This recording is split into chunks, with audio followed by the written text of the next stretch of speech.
Three, two, one.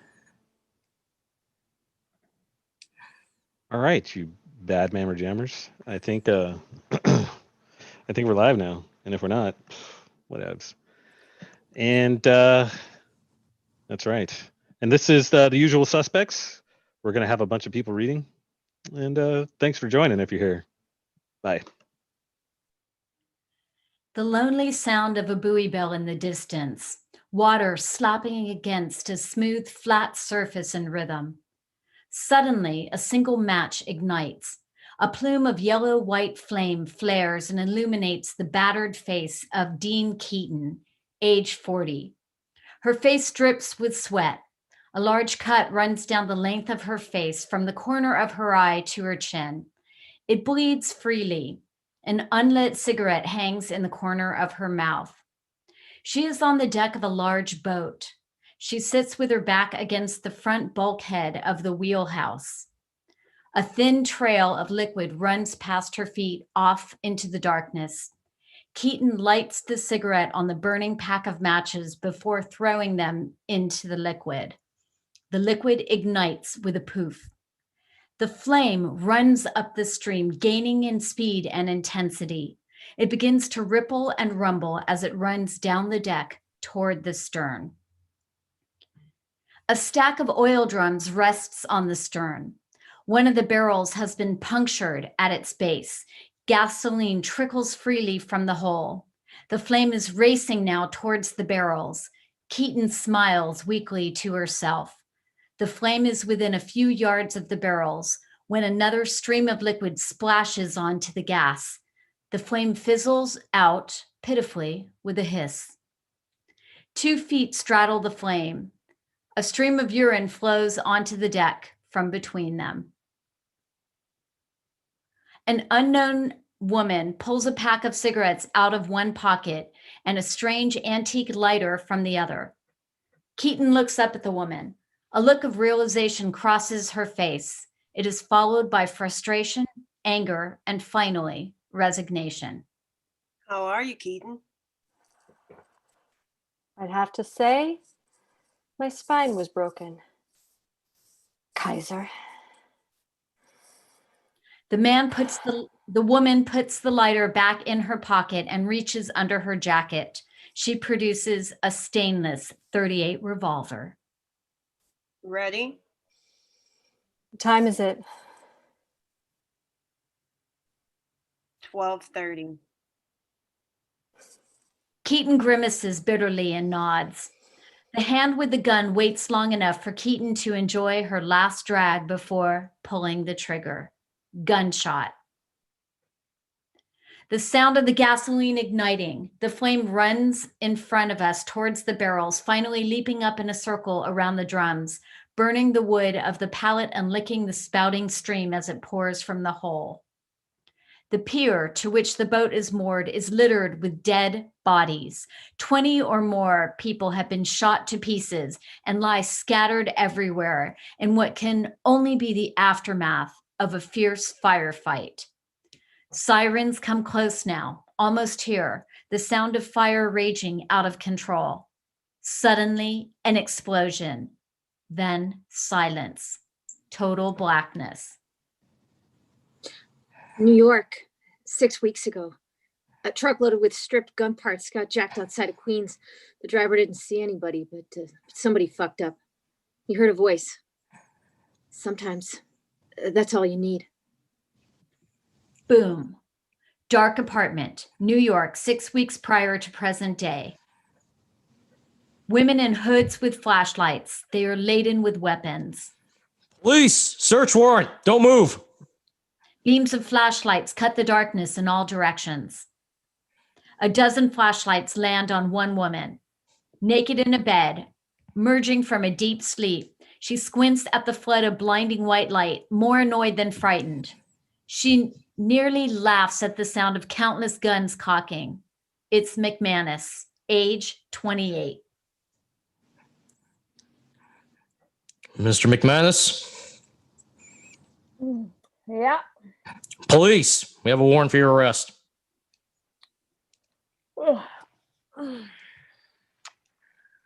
Will they be serving coffee downtown? 24 black gloved hands grab her and yank her out of the bed. Interior auto body shop, daytime. Todd Hockney, a dark, portly woman in her 30s, is working on an old Firebird. Suddenly, the garage door opens to reveal a row of 5 people silhouetted by the bright sun. Hockney squints. Can I help you?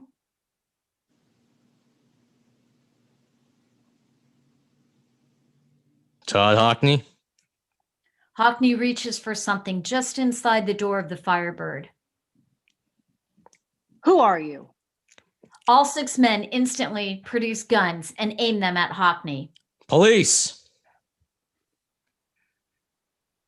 We don't do gun repair. Exterior street, New York, day.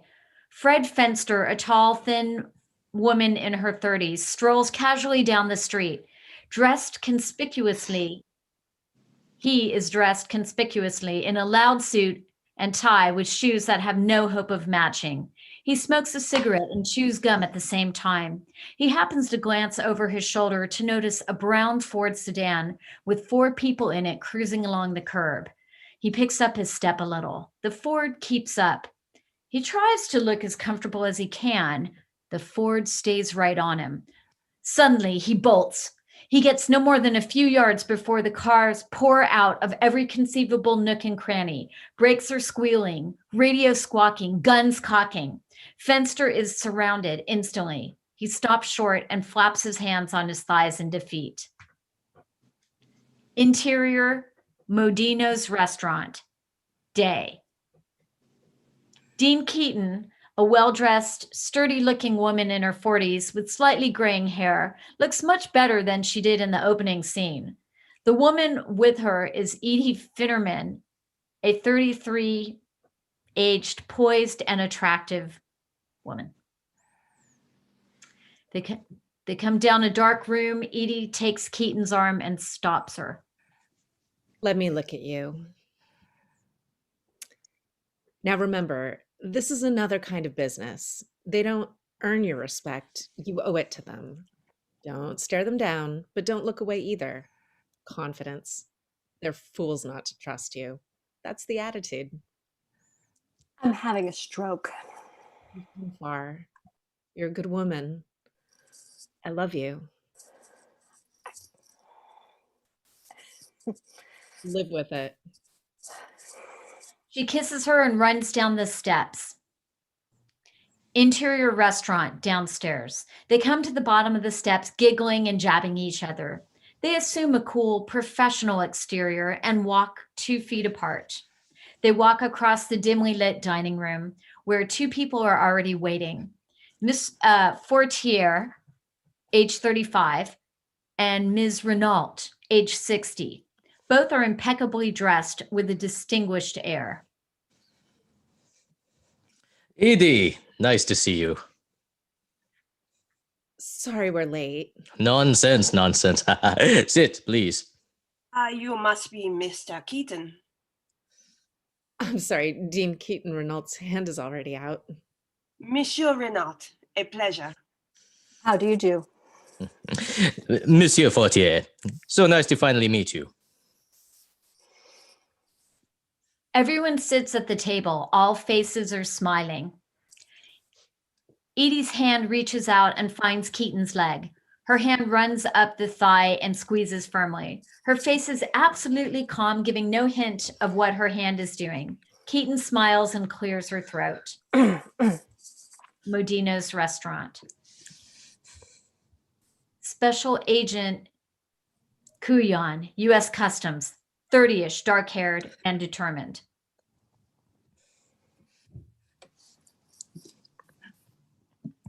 Edie brought us for your proposal, and I'll be honest, we're very impressed. A bit skeptical, I must admit, but impressed.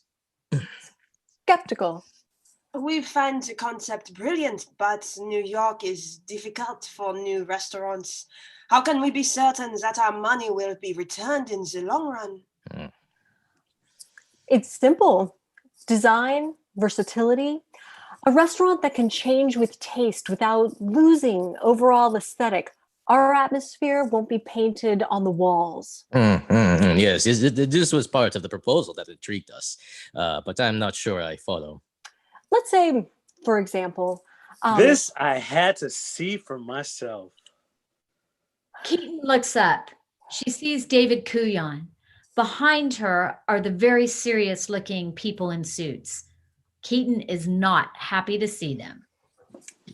Dave, I'm in a meeting. Time for another one. This is my attorney, Edie Finneran. This is Mr. Renault and Mr. Fortier. Everyone, this is David Kuyan. Kuyan, U.S. Customs Special Agent Kuyan. These gentlemen are with the New York Police Department. You look great, Keaton. Better than I would have thought. Yeah, a problem, Mr. Keaton. The small matter of a stolen truckload of guns that wound up on a boat to Ireland last night. Monsieur Keaton? If you will excuse us for a moment, please. We need to ask you some questions downtown. It'll be quite a while. Renault starts to get up. Oh, we should leave you to discuss whatever this is. Please. Oui. Sit.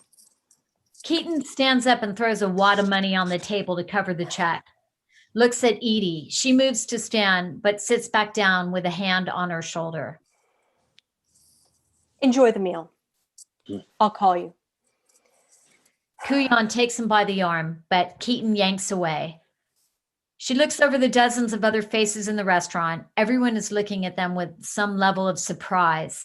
If Keaton is humiliated by the whole affair, she hides it well. Interior, lockup, hallway. A pair of feet shuffle across the cement floor. The shoes are shabby and worn, as are the wrinkled pants that hang too low and loose at the cuffs. The right foot is turned slightly inward and falls with a hard limp. It is clear that the knee does not extend fully. Roger Kent, verbal to her few friends, has a deeply lined face, making her 30-odd years a good guess at best. From her twisted left hand, we can see that she suffers from a slight but not debilitating palsy. Behind her are Dean Keaton, Fred Fenster, McManus, and Todd Hockney. Lineup room. It didn't make sense that I'd be there. I mean, these guys were hardcore hijackers, but there I was. At that point, I wasn't scared. I knew I hadn't done anything they could do for me. Besides, it was fun. I got to make like I was notorious. Lineup room. 5 people are ushered into the room. Bright lights shine on all of them. They squint, eyes adjusting. Keaton looks forward a bit and looks at the people in the line with her. She shares a look of familiarity with Fenster and then McManus. Hockney smiles at all of them. Where you been, man? Get up in there. All right. You all know the drill. When your number is called, step forward, repeat the phrase you've been given. Understand? They all nod. Number 1, step forward. Hockney looks directly into a mirror on the other side of the room. It is a 2-way.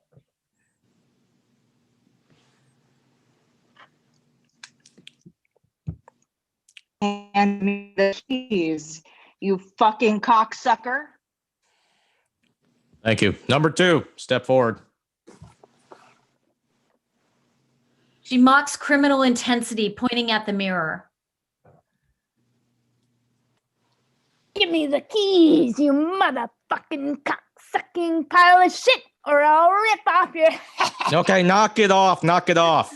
Get back in line. McManus steps back.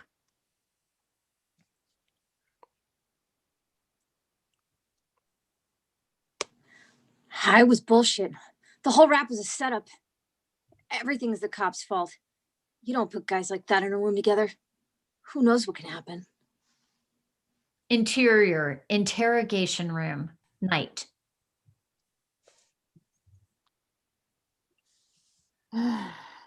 This has to be embarrassing for you guys, huh? I mean, you No, and I know this is a load of shit. But at least I don't have a captain with his dick in my ass making me play along. This has gotta suck. Are you done? Do you work for a broad? That would have to be the worst. Are you done? Still, I guess dignity is a small price to pay for medical and a pension. A small pension, mind you, but a pension nonetheless. They drilled us all night. Somebody was pissed about that truck getting knocked off, and the cops had nothing. They were hoping somebody would slip, give them something to go on. They knew we wouldn't fight it because they knew how to lean on us. They'd been doing it forever. Our rights went right out the window. It was a violation. I mean, disgraceful. They went after McManus first. He was a good guy. Crazy, though. Top of the notch entry man. So, where'd you dump the truck? What truck?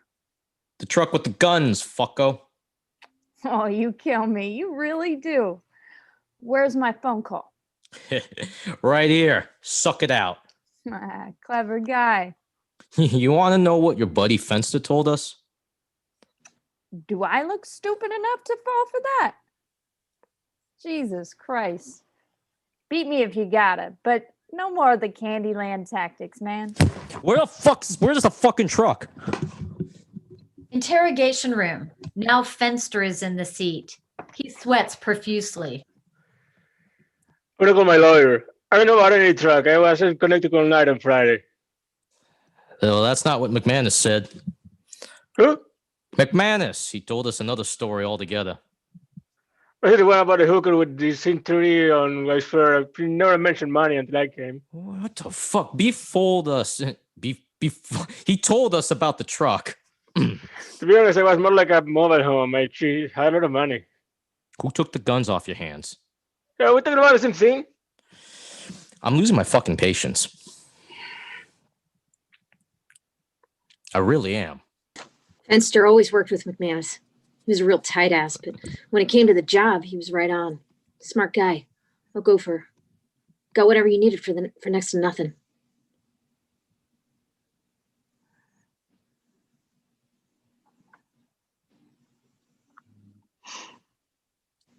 That Fenster. You gonna talk, Fenster, or what? You just got nothing on me. What's your problem, cause? You're a known hijacker, and you're sweating like a guilty motherfucker. That's my PC and my MO. Save us the time. Tell us where the truck is. Hi, can you hear me in the back? PC? Where's it? I'm looking. It's not happening. I'm not going with what? I want... Hockney's turn in the chair.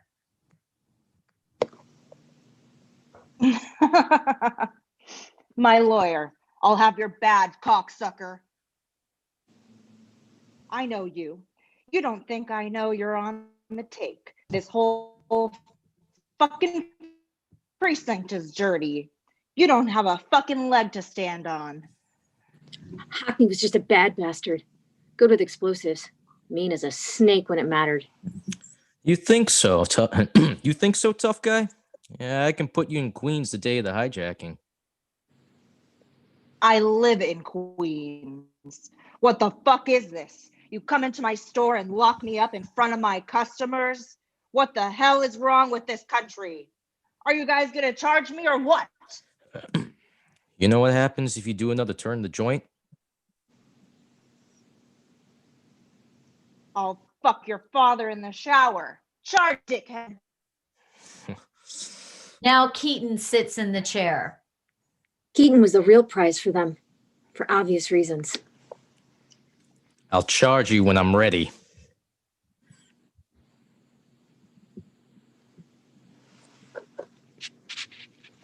With what? You know damn well, dead man. Hey, that was your mistake, not mine. Did you ever think to ask me? I've been walking around with the same face, the same name. I'm a businessman, fellas. What's that? The restaurant business? Not anymore from now on. You're in the getting fucked by us business. From now on, you're in the getting fucked by us business. I'm going to make you famous, cocksucker. Like I said, it was all your mistake. Charge me with it, and I'll beat it.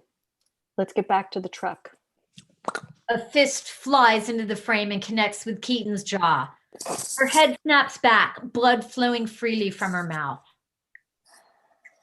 Interior, cell block. Keaton is brought into a holding where she joins Fenster, Hockney, Verbal, and McManus. She sits in a corner and keeps to herself. Somebody should do something. Where is the shit? Getting hauled every 5 minutes? Okay, so I did little times. What does it mean I get railed every time somebody finds a track on the way of the planet? These guys got no probable cause. You got fucking right, no PC. It was creepy, see. No right, got done right. Sometimes they never let you go. Treat me like criminal, I'll end up a criminal, right? You are a criminal. What are you gonna do on that? Do that? I'm trying to make a point. Then make it. Christ, you're making me tired all over. I heard you were dead, Keaton. You heard right. The word I got is you hung up your spurs, man. What's that all about? Oh, what's this? Rumor has it, Keaton's gone straight, cleaning house. I hear he's tapping Edie Finnerman. Who? She's a heavyweight criminal lawyer from uptown, big time connected. She could erase Dillinger's record if she tried. I hear she's Keaton's meal ticket. Is it true? What about it, Keaton? You a lawyer's wife? What sort of a retainer are you giving her? I see you got on his main and central nerve, McManus. Do your friend a favor, Fenster. Keep him quiet. You're clean, Keaton? Say it ain't so. Was it you that hit that truck? Forget him, it's not important. I was trying to make a point. This whole thing is a shakedown. What makes you say that? How many times have you been in a lineup? It's always you and 4 dummies. The PD pays homeless guys $10 a head half the time. No way they'd line 5 felons in the same row. No way. And what the hell is a voice lineup? A public defender could get you off on that. So why the hell was I holding a cavity search tonight? It was the feds. A truckload of guns was snagged. Customs come down from NYPD for some answers. They come up with us. They're grabbing at straws. It's politics. Nothing you can do. I had a guy's fingers in my asshole tonight. Is it Friday already? Fuck off. I'll never get the shit right again. So who did it? On up. I don't want to know. Nobody asked you, working man. Fuck who did it. What I want to know is who's the gimp? All eyes suddenly turn on Verbal. She's been quietly listening the whole time without uttering a word. She's all right. How do I know? How about it, pretzel woman? What's your story? Her name is Verbal Kint. I thought you guys knew her. Verbal? Roger, really. People say I talk too much. Yeah, I was gonna tell you to shut up. We met once or twice. Last time was in County. I was in for fraud. You were waiting for a lineup then too. What happened with that? I walked. 90 days suspended.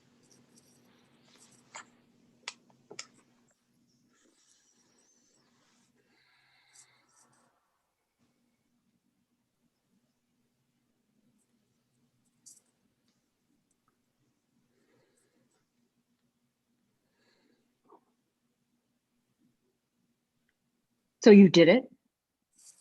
It's your mother's ass. Verbal looks away from Hockney, awaiting a violent response. Let it go.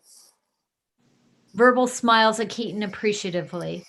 McManus stands and walks to the toilet in the corner of the cell. She starts taking a leak.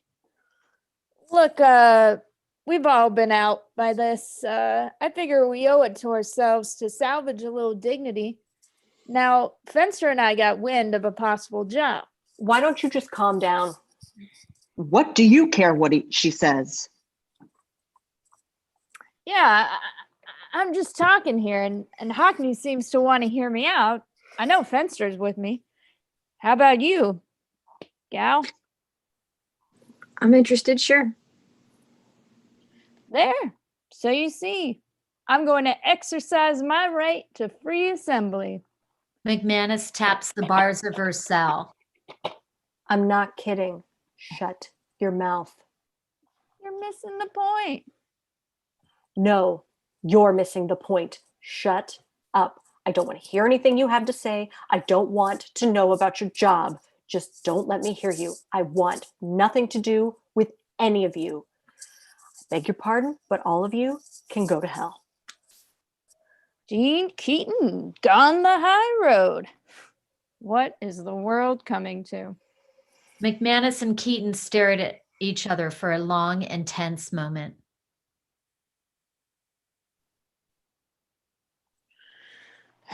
Forget him then. Now, I can't talk about this here in any detail, but listen up. Everyone but Keaton gravitates toward McManus's cell as she begins to speak. And that's how it began. The 5 of us brought in on trumped up charges to be leaned on by half-wits. What the cops never figured out, and what I know now, was that these men would never break, never lie down, never bend over for anybody. Anybody. Exterior, pier, day, San Pedro, present day. It's morning in the aftermath of the opening scene. Harsh sunlight shines on a line of body bags on the dock. Police swarm everywhere. Photographers are taking pictures of the scene, while a team of men rolled up sleeves and plastic gloves pick at the remains.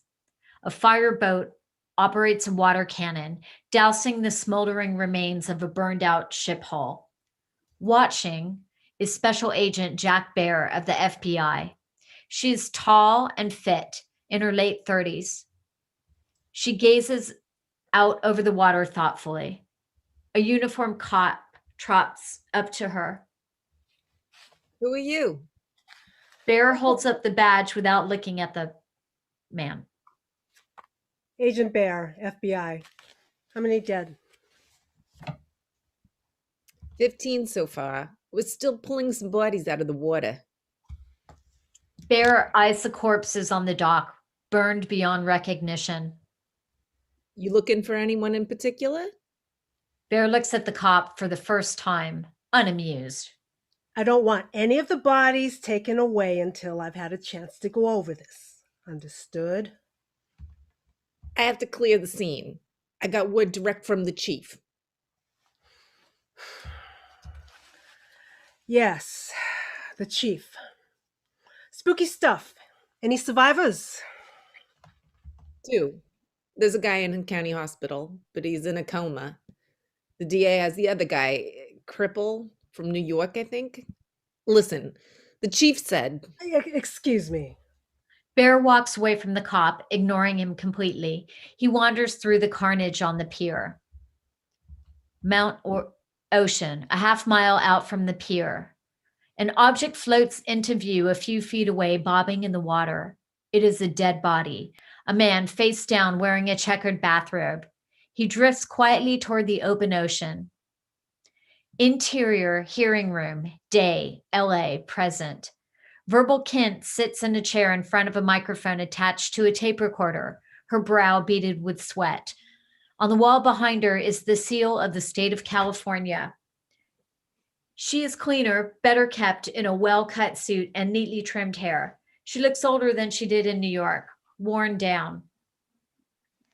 My client offers his full cooperation in these proceedings. In exchange, his testimony is to be sealed and all matters incriminating to himself are to be rendered inadmissible.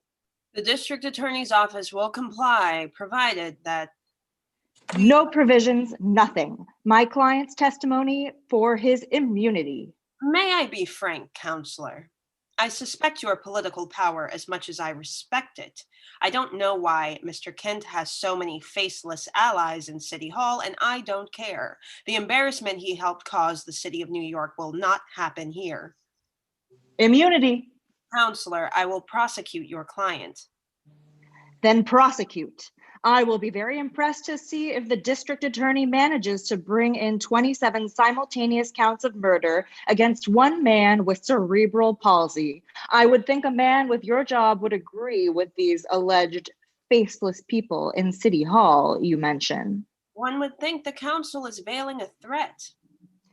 Council isn't veiling anything. I'll take my chances then. I'll feel safer without a job if a man like Mr. Kent is behind bars. Mr. Kent will plead guilty to weapons possession. You're joking. Weapons, misdemeanor 1. Counselor, you're insulting me. Counselor, you're bluffing. Shall I push for misdemeanor 2? Misdemeanor 1. Fine. This is ludicrous. A tiny smile and a genuine look of disbelief flash across Verbal's face. As for the rest of the charges, grand larceny, arson, murder, the district attorney will accept the subject's testimony in connection with the above-mentioned events and in exchange will offer complete immunity. The transcript of said testimony will be sealed and all matters incriminating to Mr. Kent will be rendered inadmissible. Verbal lets out a long-held sigh of relief.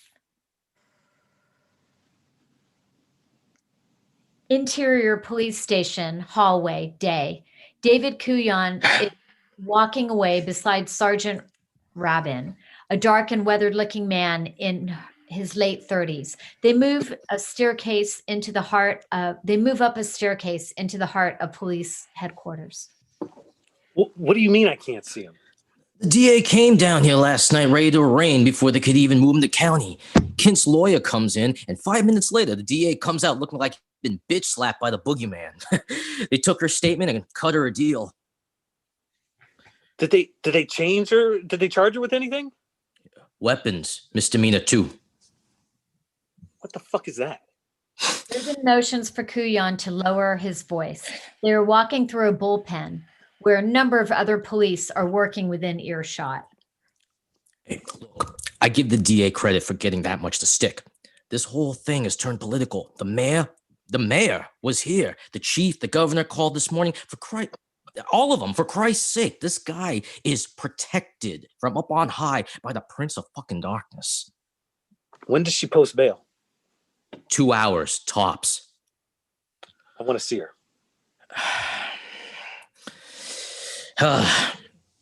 Dave, please.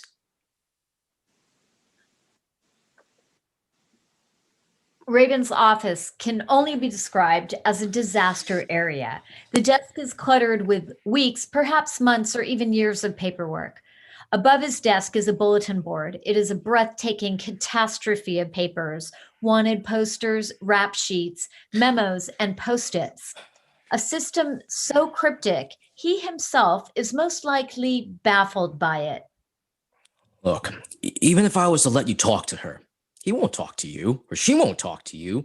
She's paranoid about being recorded, and she knows the interrogation rooms are wired.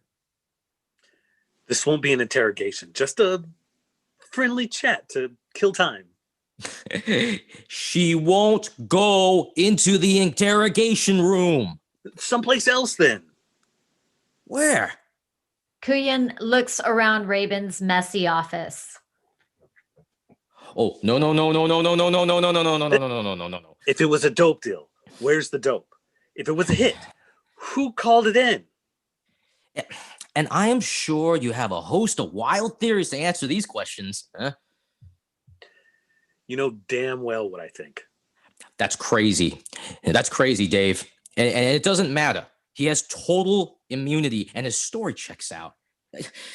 She doesn't know what you want to know. I don't think she does. Not exactly, but but there's a lot more to her story. I want to know why 27 men died on that pier for what looks to be $91 million worth of dope that wasn't there. Above all, I want to be sure that Dean fucking Keaton is dead this time. Dean fucking Keaton is dead. 2 hours, just until she makes it. They're all dead. Look, no matter how tough you say this Keaton was, no one on that boat could have made it out alive. Interior hospital, day. A door marked intensive care. Dr. Lisa Plummer, age 50, walks quickly beside Jack Bear. Bear walks with all of the determination of a battalion of Chinese infantry. Dr. Ridgely Walters, a young intern in her late 20s, rushes up to them. Ridgely, this is Special Agent Jack Bear from the FBI. Agent Bear, this is Dr. Ridgely Waters. Nice to meet you. Is he talking? He regained consciousness less than an hour ago. He spoke not English, then he lapsed. Hungarian? I don't know. I'm not sure. It was Hungarian. Most of them were Hungarians. Any fluent Hungarians on your staff? We have a Turkish audiologist. Interior hospital room. Bear comes to an abrupt halt at the foot of a bed. Arkash Kovash, mid-30s, is nearly mummified in bandages and plaster from waist to chin.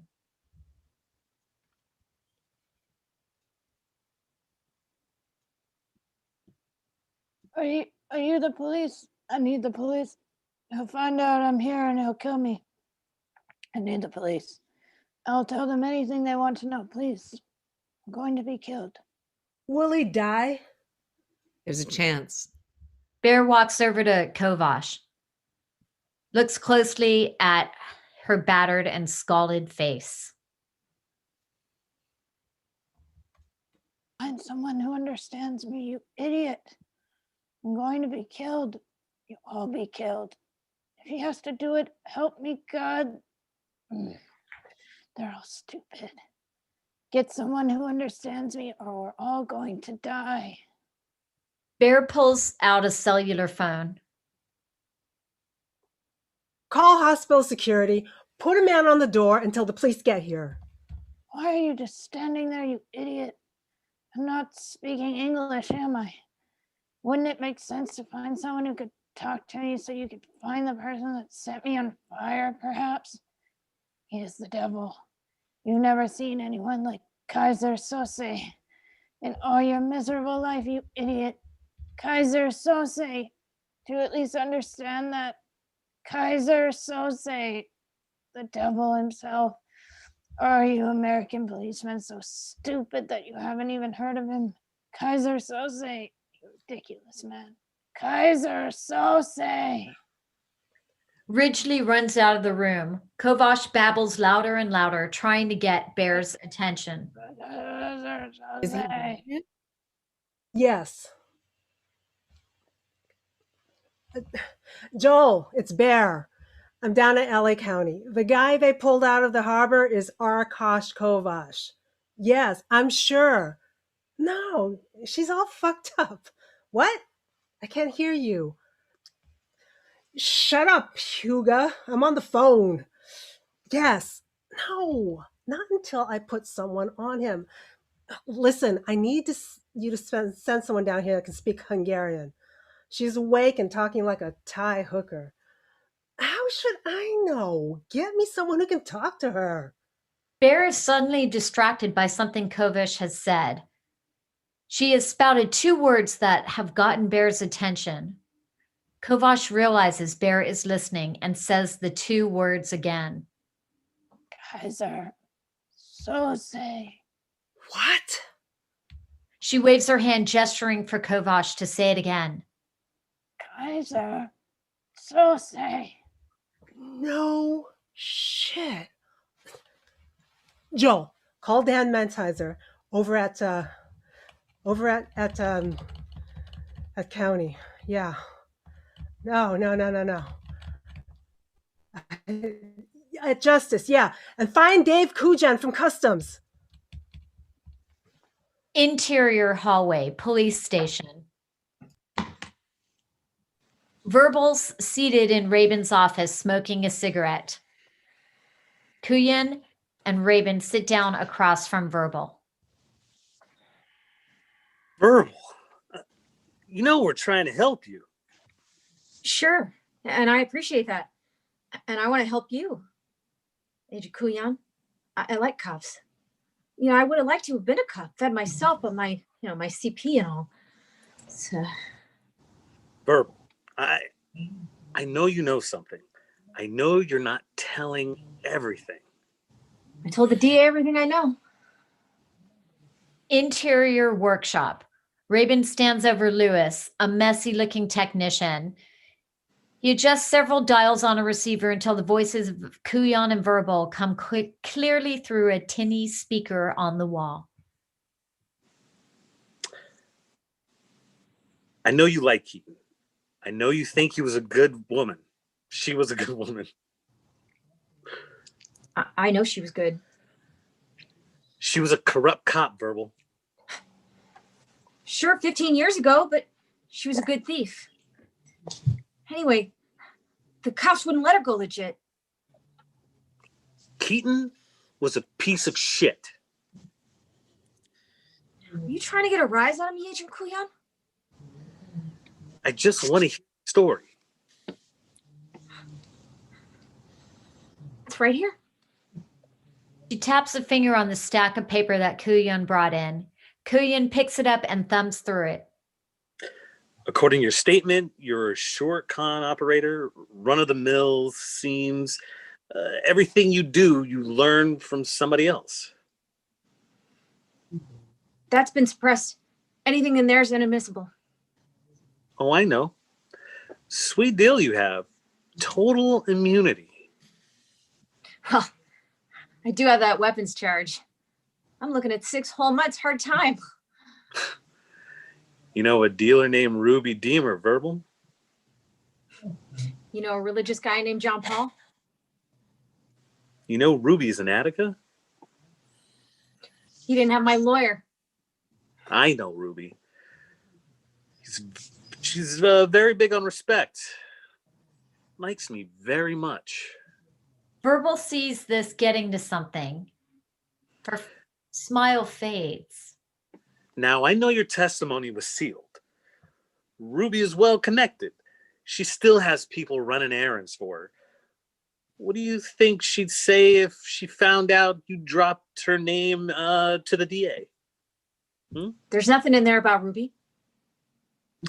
I'll be sure to mention that to her. Verbal is not smiling anymore. She stares at Kuyan with utter contempt, knowing she is being shafted. The first thing I learned on the job, know what it was. How to spot a murderer. Let's say you arrest 3 guys for the same killing. Put them all in jail overnight. The next morning, whoever is sleeping is your man. If you're guilty, you know you're caught. You get some rest, let your guard down. You follow? No. I'll get right to the point. I'm smarter than you. I'll find out what I want to know, and I'll get it from you whether you like it or not. I'm not a rat. Rabin walks in with a cup of coffee. Verbal takes it with her good hand and sips it with relish. Back when I was picking beans in Guatemala, we used to make fresh coffee. Right off the trees, I mean. That was good. This is shit, but hey. Okay, can we get started again? Now what happened after the lineup? Police station, night, New York, 6 weeks prior. Keaton stops at the top of the front steps of the police station and lights his cigarette. Edie comes out behind her, fuming mad.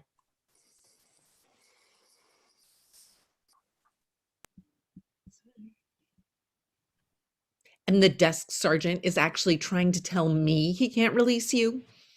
Can you believe that? You weren't even charged. New York police, Jesus. I want to take pictures of your face and bring them to the DA first thing in the morning. Just forget about it. She looks across the street and sees Fenster and McManus talking by a newsstand. Absolutely not. Keaton looks to her right and sees Hockney trying to hail a cab. I'll have this thing in front of a grand jury by Monday. Edie, please. I don't want to hear this right now. What did Renault and Fortier say? They want more time to think about investing. God damn it. They just said they wanted time. Time for what, Edie? Time to look into me a little more? That's what. No matter how well you cover my tracks now, they're going to find out who I am. Give me some credit. I got you this far. Let's go to the grand jury. This is never going to stop if we... No, it's never going to stop. Period. It won't take more than a week before every investor in this city is walking away from us. It's finished. I'm finished. Just then, Verbal bumps into her on her way out the door. She excuses herself and hobbles down the steps, oblivious to who she's bumped into as she tries to navigate the stairs. Don't give up on me now, Dean. I'll never stop. I love you. They ruined me tonight. Dean, I love you. You hear me? Verbal gets to the sidewalk and stops. She turns, realizing it's Keaton on the steps. Let's just go to my place. We'll worry about this tomorrow. Keaton and Verbal look at one another for a moment. Keaton then looks over to the newsstand and sees Fenster looking at her. Huh? McManus notices Fenster and glances up from his magazine to see what he's looking at. Come home with me, please. Dean? Keaton looks at Hockney, who has one foot in a cab. She is looking at Fenster and McManus, who are looking at Keaton. This makes Hockney look up at Keaton as well. Suddenly, Edie tunes into what's going on. She notices the others on the street. She reaches over and takes Keaton by the arm, pulling gently. She glares at the others. Come home, Dean. All right. Verbal looks at everyone else from where she stands on the street. Fenster, McManus, and Hockney all look at her and then at each other. It is a strange moment of unspoken understanding. All eyes finally turn to Keaton, high on the front steps of the police station, as she walks away with Edie. Interior hallway, day. Verbal stands in front of an apartment door. She knocks. The door opens and Keaton stands on the other side. She looks at Verbal without any expression whatsoever. What are you doing here? How did you find me? I just asked one of the detectives downtown. He seemed pretty happy to tell me. Edie's apartment. Verbal walks in and sits down on the couch, watching Keaton cautiously.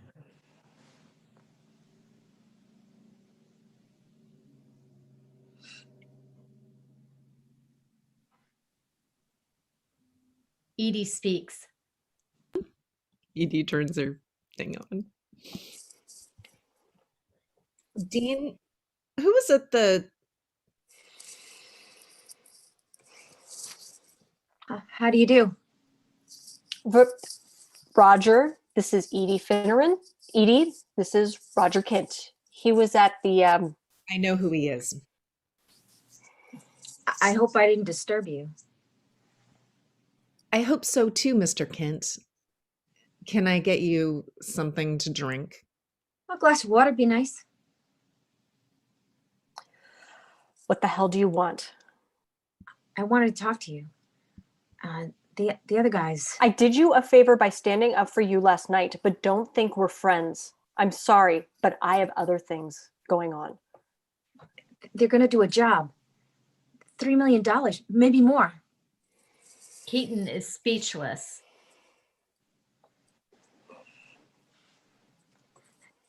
They sent me to offer you a cut. We could use a fifth man, a driver. That's all you'll do. Edie walks in with a glass of ice water and hands it to Verbal. Thank you. Verbal drinks slowly. Edie stands over her, her face blank. It's an awkward moment. She deliberately makes Verbal uncomfortable. So, what is it you do, Mr. Kent? Um, Hijacker, like Dean here? Or something more creative? That's enough, Edie. I don't know what you came here for, but we won't have any part of it. Edie, please. Keaton takes Edie by the arm and tries to guide her toward the other room. She pulls away, anger turning to rage. I've spent the last year of my life putting his back together again. I won't have you come in here and what makes you think get out? Get out of my home! How dare you? Keaton is pulling her now. She yanks her arm away and shoves her. Don't touch me. Just don't. Keaton turns and glares at Verbal. Verbal cringes. Get out. If you just let me.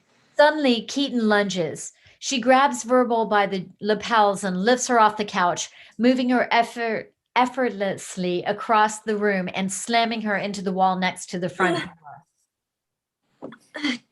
Don't hurt me. Hurt you? You son of a bitch, I could kill you. They're gonna hit the taxi service. New York's finest taxi service. That's bullshit. They don't operate anymore. McManus has a friend in the 14th precinct. They're coming out for one job Thursday. They're picking up a guy smuggling emeralds out of South America. Fenster and McManus have a fence already set up to take the stuff. What fence? Who? Some guy in California. His name is Redfoot. I've never heard of him. Keaton moves to throw Verbal out. Verbal grabs Keaton and holds tight. You have to come. What's with you? What do you care whether I come or not? They don't know me. You do. They won't take me unless you go.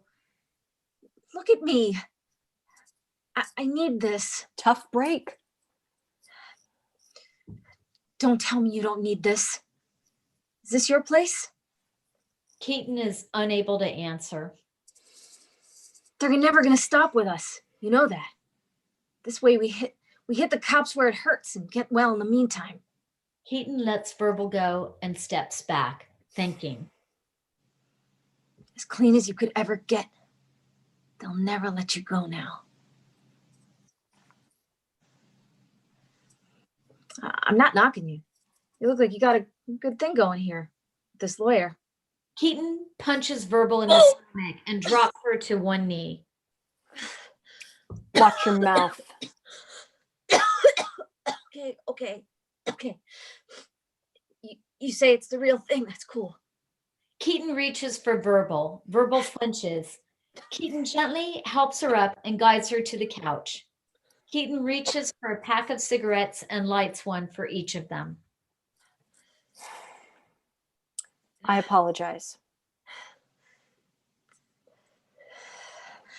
I was out of line. You okay? I'll be all right. Well, I'm sorry. Forget it. I'll probably shit blood tonight.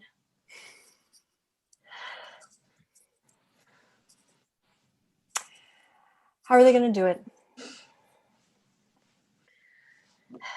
McManus wants to go in shooting. I said no way.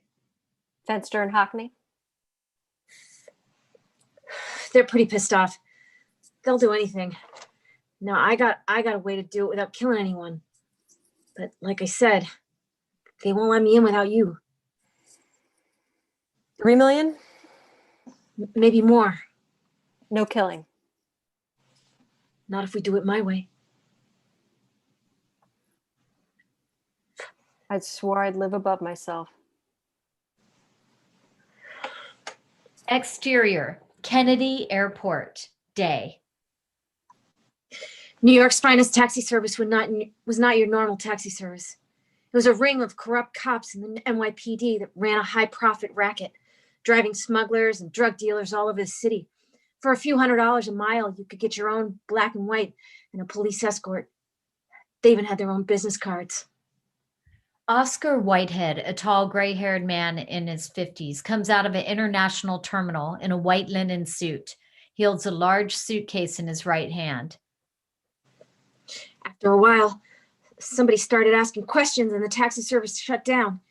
Ever since then, Internal Affairs has been waiting to catch them in the act. Oscar stands on the curb. A police cruiser pulls up to him. He opens the back door and gets in. And that was how it started. McManus came to us with the job. Fenster got the vans. Hockney supplied the hardware. I came through with how to do it so no one got killed. But Keaton put on the finishing touch.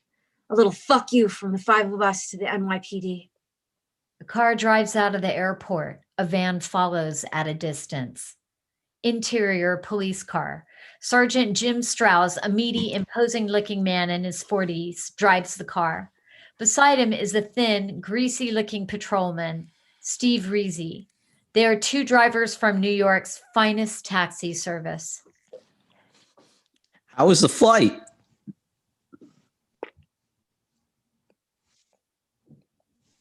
Will that get me to the Pierre? Rizzy counts out a stack of $100 bills in the envelope. That'll get you to Cape Cod.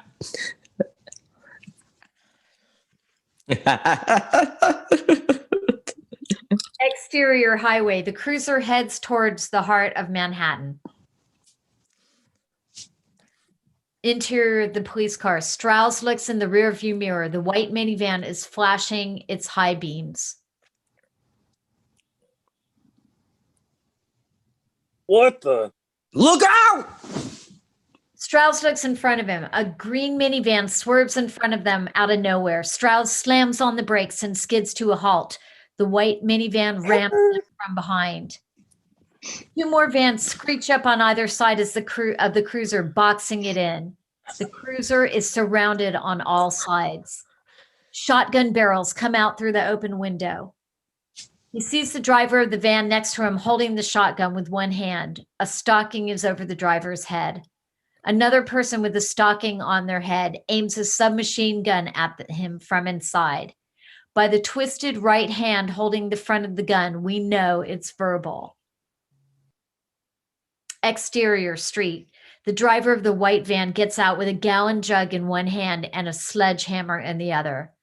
She jumps onto the roof of the police car, swings the hammer down. Smash. Whitehead clutches the bag in the back seat, trembling in terror. The woman standing on the roof doubles over and sticks a gun in Strauss's face. His face hangs upside down and looks gruesome, covered from the mouth in a stocking. By the voice we know, it's McManus.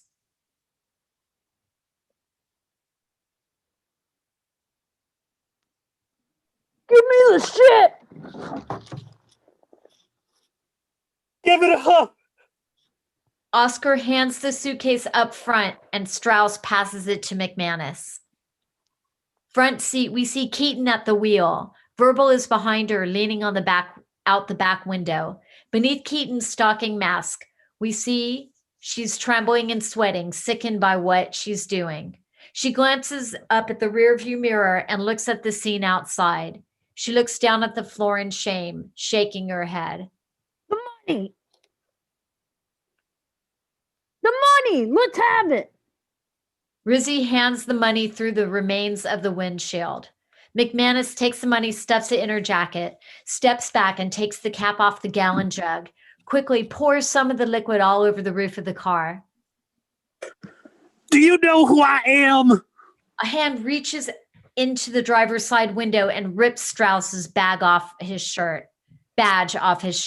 Strauss dares to turn his head right at the shotgun pointing at him through the window. On the other end is a masked and smiling Todd Hockney.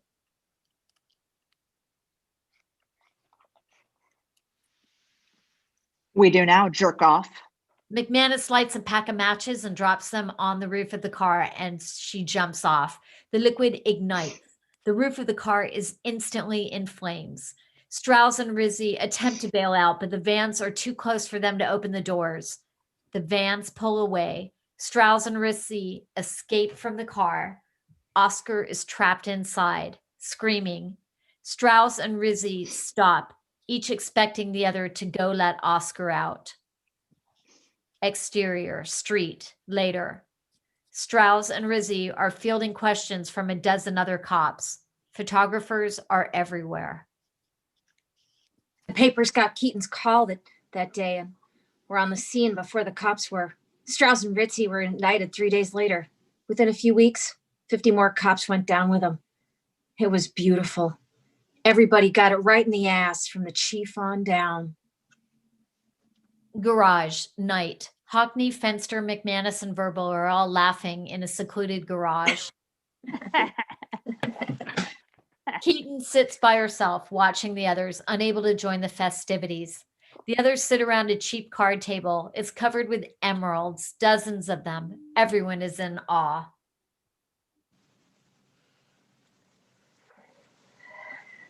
That's more than I thought. When does the fence come in? Redfoot. He never comes to see me. I have to go see him. In California?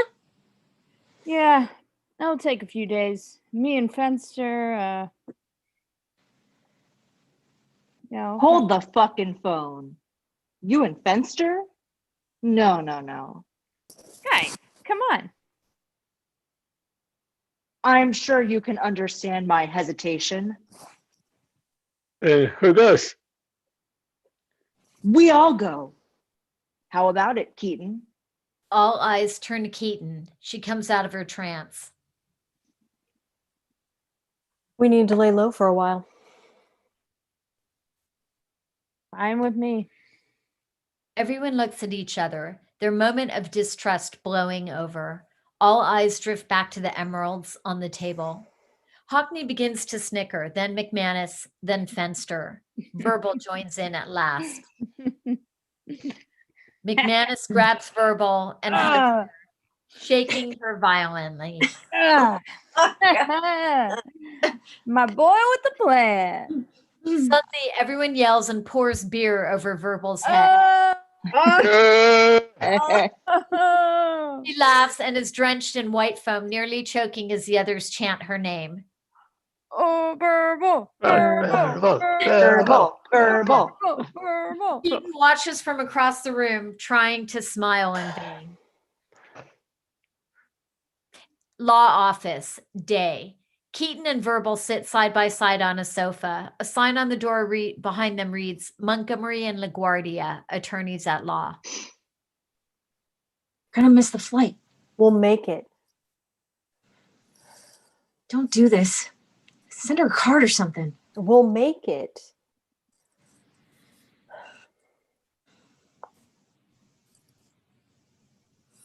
Miss Finneran will be with you in a moment. Keaton stands and paces across the waiting room. Keaton realizes she's standing on a balcony overlooking a library below. She sees Edie working in the library with an old woman. We're gonna miss the plane. She'll understand. Edie is smiling and laughing with the old woman. Keaton's face is marked with guilt and anguish. Edie seems to sense something behind her. She turns and looks through the glass doors and up into the waiting room. Nothing is there. She goes back to chatting with the old woman.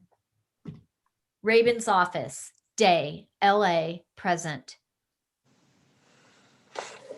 Heartwarming. Really, I feel weepy. You want to know what happened after the lineup? I'm telling you. Oh, come on, Verbal. Who do you think you're talking to? You really expect me to believe she retired? For that woman? Bullshit. She was using her. She loved her. Sure. And I'm supposed to believe that hitting the taxi service wasn't her idea either?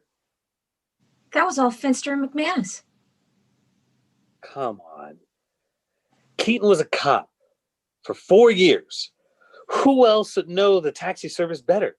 That job had her name all over it. You keep trying to lay this whole ride on Keaton. It wasn't like that. You know, sure, she knew, but Edie had her all turned around. I'm telling you straight, I swear. Let me tell you something. I know Dean Keaton, all right? I've been investigating her for 3 years. The chick I know is a cold-blooded bastard. LAPD indicted her on 3 counts of murder before she was kicked off the force. So don't suck her with a heart of gold. You got her wrong. Do I? Keaton was under indictment a total of 7 times when she was on the force. In every case, witnesses either reversed their testimony to the grand jury or died before they could testify. When they finally did nail her for fraud, she spent 5 years in Sing Sing. She killed 3 prisoners inside, one with a knife in the tailbone while she strangled her to death.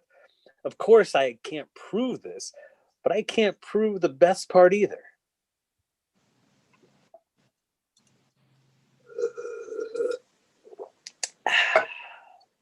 Dean Keaton was dead. Did you know that? She died in a fire 2 years ago during an investigation into the murder of a witness who was going to testify against her. 2 people saw Keaton in her warehouse she owned just before it went up. They said she had gone in to check a leaking gas main. It blew up and took all of Dean Keaton with it. Within 3 months of the explosion, the 2 witnesses were dead. One killed himself in his car, and the other fell down an open elevator shaft. Interior workshop. Rabin and Lewis look at one another as they listen. 6 weeks ago, I get an anonymous call telling me I can find Keaton eating at Mondino's with her lawyer. And there she is. Now, because she never profited from her alleged death, and because someone else was convicted for the murder we tried to pin on Keaton, we had to let her go. She was dead just long enough for a murder rap to blow over. Then she had lunch. I don't know about that. I don't think you do. But you say you saw Keaton die? I think you're covering for her ass. And she's still out there somewhere. I think she was behind the whole circus in the harbor. My bet is she's using you because you're stupid and you think she's your friend. You tell me she's dead, so be it. I want to make sure she's dead before I go back to New York. He wasn't behind anything. It was the lawyer. What lawyer?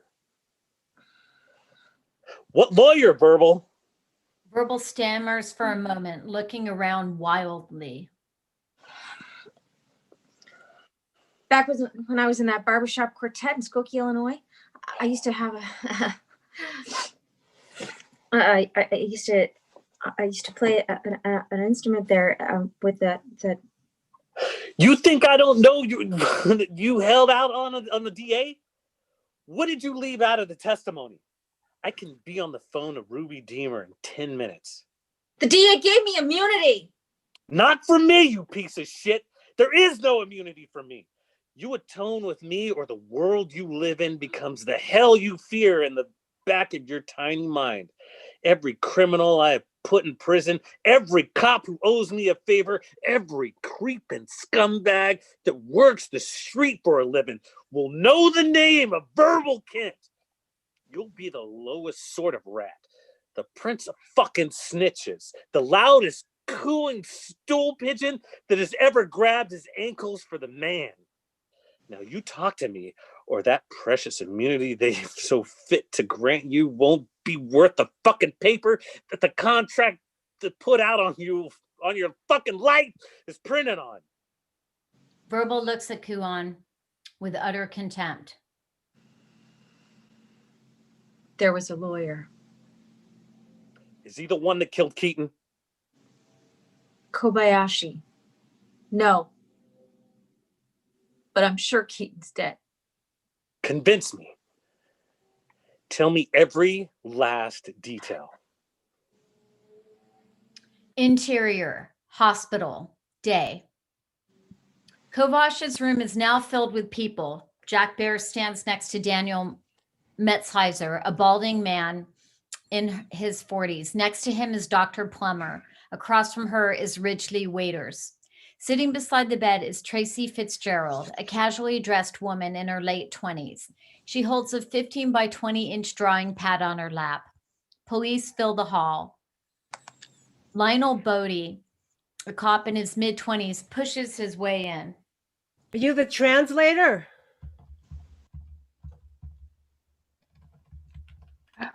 Patrolman Lionel Bodie, sir. Agent Bear, this is getting out of hand. I'll see to it we're gone before he blows his porch light, Doctor.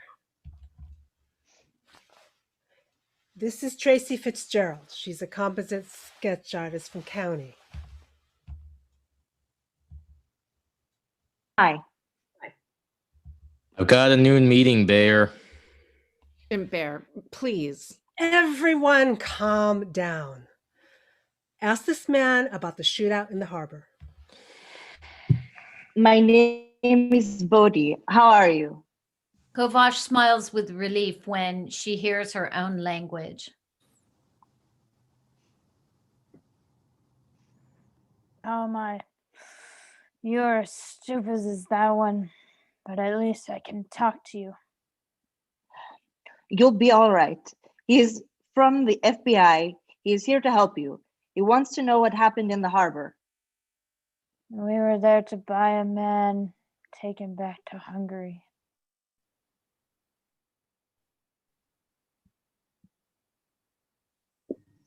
He says they were buying. It doesn't make sense. I'm sorry. I'm a little rusty. They were there to buy something. Dope, we know. You don't understand me either? God help me, they're all idiots.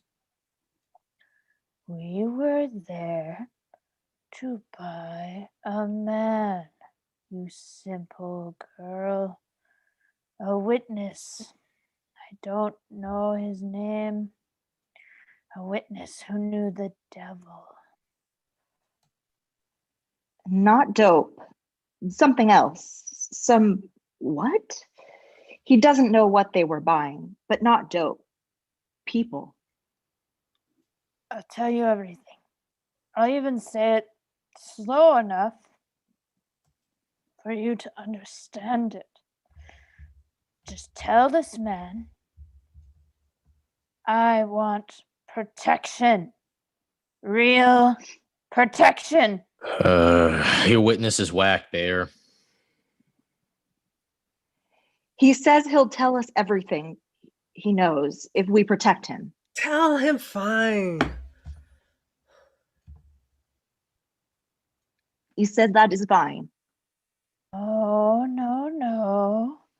I need a guarantee from the ridiculous man. I'm going to be killed. I've seen the devil and looked him in the eye.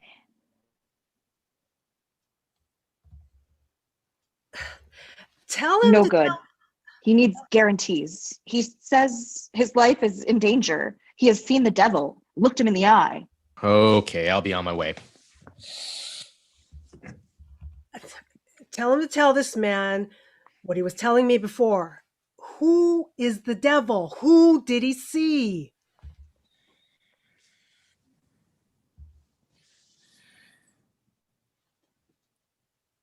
Who is this devil you keep talking about? Kaiser Sose. She was in the harbor, shooting everyone in sight. He says he saw him in the harbor. He was shooting, killing. killing many men. Did he say Kaiser Soze? Did he saw Kaiser Soze? He says he saw him in the harbor. He was shooting, killing many men. Yes, I get that part, but I'm going to ask you again. Did he say Kaiser Soze? He saw Kaiser Soze. Kaiser Soze! Kaiser Soze! I've seen his face. I see it when I close my eyes. He says he knows his face. He sees it when he closes his eyes. Listen, ask him what this devil looks like. Ready? Tracy holds up her pad and pencil. She nods. LA skyline, 5 weeks prior. McManus's fence was this guy named Redfoot. He had a good reputation around LA. Seemed like a good guy. Looked like a cowhide full of thumbtacks. Friendship Bell, night. All 5 people stand in a group. It's utterly quiet. An old but well-kept Cadillac creeps into the lot and idles up to them within a few feet and drives on. A Harley Davidson pulls into the lot. The rider waves to the caddy as it parks a few yards from Keaton. It sits quietly, almost menacing. As she gets closer, we can see she's wearing one black boot and one red. The bike pulls up to them and stops. Redfoot and McManus shake hands. How have you been? Good. You? All right. How's it going, Fenster? You got it? Getting by. You got it. McManus holds up a briefcase. Redfoot takes it, walks over to the caddy, hands the case to someone inside that we can't see. Snazzy dresser, this guy. A moment later, the door of the caddy opens again. Someone hands Redfoot a different briefcase and she walks back over to McManus. She hands her the case. McManus hands the case to Hockney. Hockney opens it, revealing the stacks of money inside. Must be Keaton. Oh, Jesus, I'm sorry. Redfoot, this is Dean Keaton. That's Todd Hockney. And that's Verbal Kent. The man with the plan. Verbal smiles. You all interested in more work? We're on vacation. I've got a ton of work and no good people. What's the job? Keaton shoots McManus a foul look. McManus pretends not to notice. Jeweler out of Texas named Saul. He rents a suite at a hotel downtown and does free appraisals. Buys whatever he can. Word is he moves with a lot of cash. I'll take the merchandise, you keep the green. Security. Your bodyguard, pretty good. Give us time to check it out. I'd expect nothing less. We'll call you. Take your time. Enjoy LA. A friend of mine in New York tells me you knew Spook Hollis. I hear you did time with old Spook. Yeah, he was a good egg. I used to run a lot of dope for him. Fucking shame he got shivved. I shivved him. Now McManus is shooting the angry look at Keaton. Better you hear it from me now than somebody else later. Business or personal? Little of both. Ain't it a crime? Call if you're interested. Redfoot fires up her bike and takes off with the caddy close behind. What's your fucking problem? One job. That was the deal. Take it as it comes, brother. This is bullshit. McManus laughs and walks away. Fenster and Hockney follow. Verbal turns to Keaton. What is it, Keaton? Something, I don't know. I ever tell you about the restaurant I wanted to open? Keaton walks off. Verbal follows her in confusion. LA was good for about 2 hours. We were from New York. There's no place to eat after 1. You can't get a pizza that doesn't taste like a fried fruit bat. And the broads don't want to know if you don't look like a broad. Within a few days, the last of us was ready to go back to New York, but Keaton wouldn't have it. So we really didn't have a choice. We went to work. Interior, parking garage, night. McManus walks along a line of cars. She comes up along a black Mercedes and stops. She walks over to the next car, a green Honda, pops the lock on the Honda, opens the hood, and sticks her head in the engine. Interior, van. Verbal sits behind the wheel. Keaton is beside her. Hockney and Fenster are in the back. The elevator bell sounds at the far end of the garage. Two men in ill-fitting suits get out. The first is Tucci, a big-bellied, white-haired menace. The other is Chaim. They are bodyguards and give it away by their every careful move. One walks Saul Berg, a slightly overweight man in his 40s with an open collar silk shirt and a thick gold chain on his hairy chest. He carries a large aluminum briefcase. He lets his guards do the worrying. He walks straight to his car. Saul passes McManus under the hood of the Honda. McManus pretends to tinker with the car's engine. The van on the other side of the garage starts and pulls out on the spot. It cruises over towards the Mercedes. Tucci sees the van. He and Chaim are suddenly busy trying to keep track.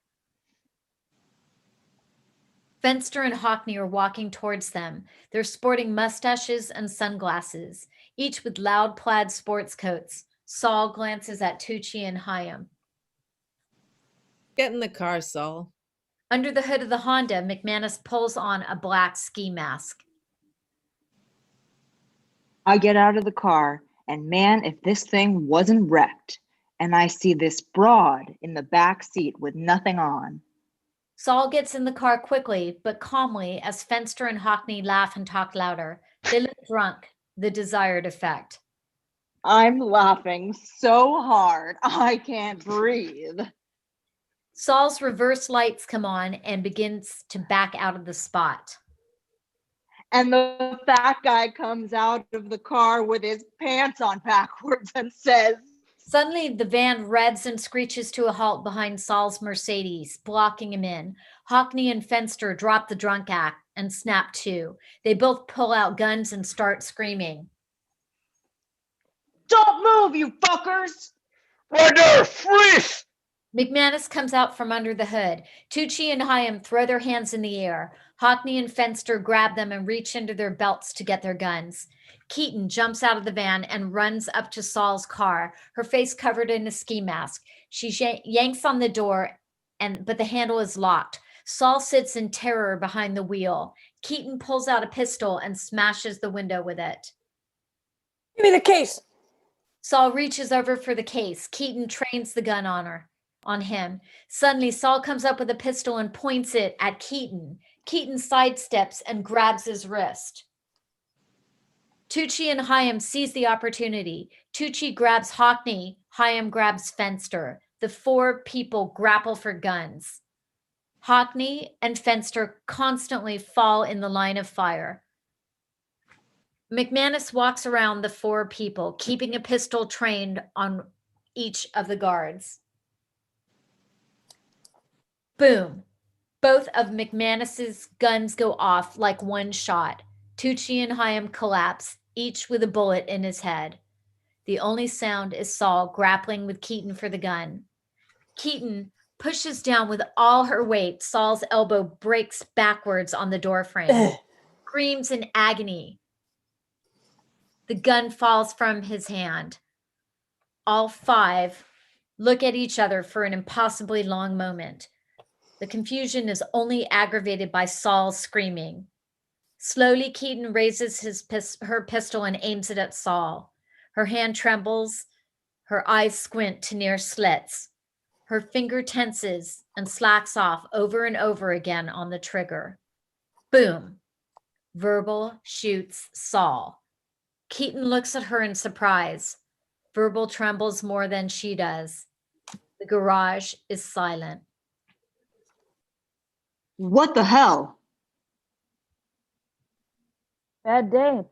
Fuck it. Ding, ding. The elevator light comes on. Move. Keaton grabs Saul's case. Everyone else piles into the van. The mood in the van is grim. Everyone is silent. Keaton pops the clasp on the case and opens it. Son of a bitch. It is filled with cash on one side. The other side is filled with clear plastic bags of white powder. Parking lot, night. Keaton and the others stand in silhouette in front of the lights of an oncoming car in the distance. We can make out McManus loading a gun. What are you doing? What does it look like? I'm gonna kill him. We did it your way. Now I'll deal with him. You gonna kill him? I'm gonna deal with him. The car, Redfoot's escort caddy, is now in front of them. The horn lets out 3 short blasts. Redfoot comes around from behind the caddy on her motorcycle. She gets off the bike, trying to hide a faint smile. McManus throws Saul's case on the ground in front of her. What the fuck is this, Redfoot? Get a grip. I didn't know. You didn't know. The job got thrown to me by this lawyer. Who is he? Some limey. He's a middleman for somebody. He doesn't say and I don't ask. We want to meet him. He wants to meet you. He called last night and asked me to set it up. What do I tell him? Tell him we'll meet. If you're lying, Redfoot. McManus, you're a real badass, but get off my tip. McManus lunges for Redfoot. The caddy doors instantly pop open and rifle barrels come into view from within. Fenster and Hockney draw guns and aim at the caddy. Keaton and Verbal grab McManus and hold her back. Redfoot gets on her Harley, smiling defiantly. Real shame about Saul getting whacked. Lots of cops looking for the guys that did it. I'm sure they'll get around to asking me. She starts her bike. Fuck you! Redfoot drives off. The caddy waits until she's completely out of sight before following. Interior Rabin's office. Day, present. So this lawyer Kobayashi? came from Redfoot? Right. And why leave this out when you talk to the DA? Someone to see you, Agent Kuyan.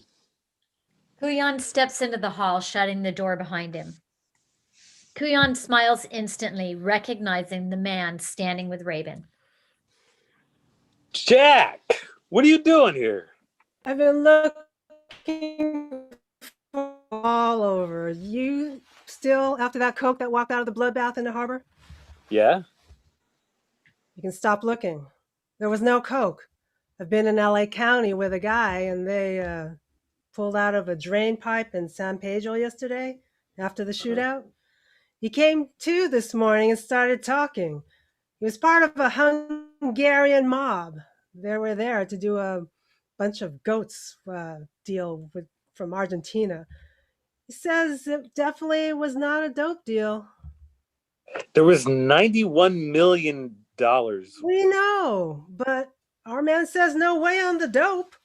This Hungarian tells me the whole bunch was pulling stumps for Turkey the next day. They had no time to negotiate that kind of product and no means to move it. What was the money for? He didn't know. No one doing the deal knew except for a few key people. This guy says they were real hush about it. Whatever it was highly sensitive. I don't get it. They tell me you got the cripple from New York in there. He mentioned Kaiser Sose. Who? Bear with me here. See what you did there. Rabin's office later. Boom, the door bursts open. Who is Kaiser Soze? Verbal looks up in shock. She drops her cigarette and trembles at the mere mention of the name. Fuck. Hollywood Athletic Club. Day, 2 weeks prior.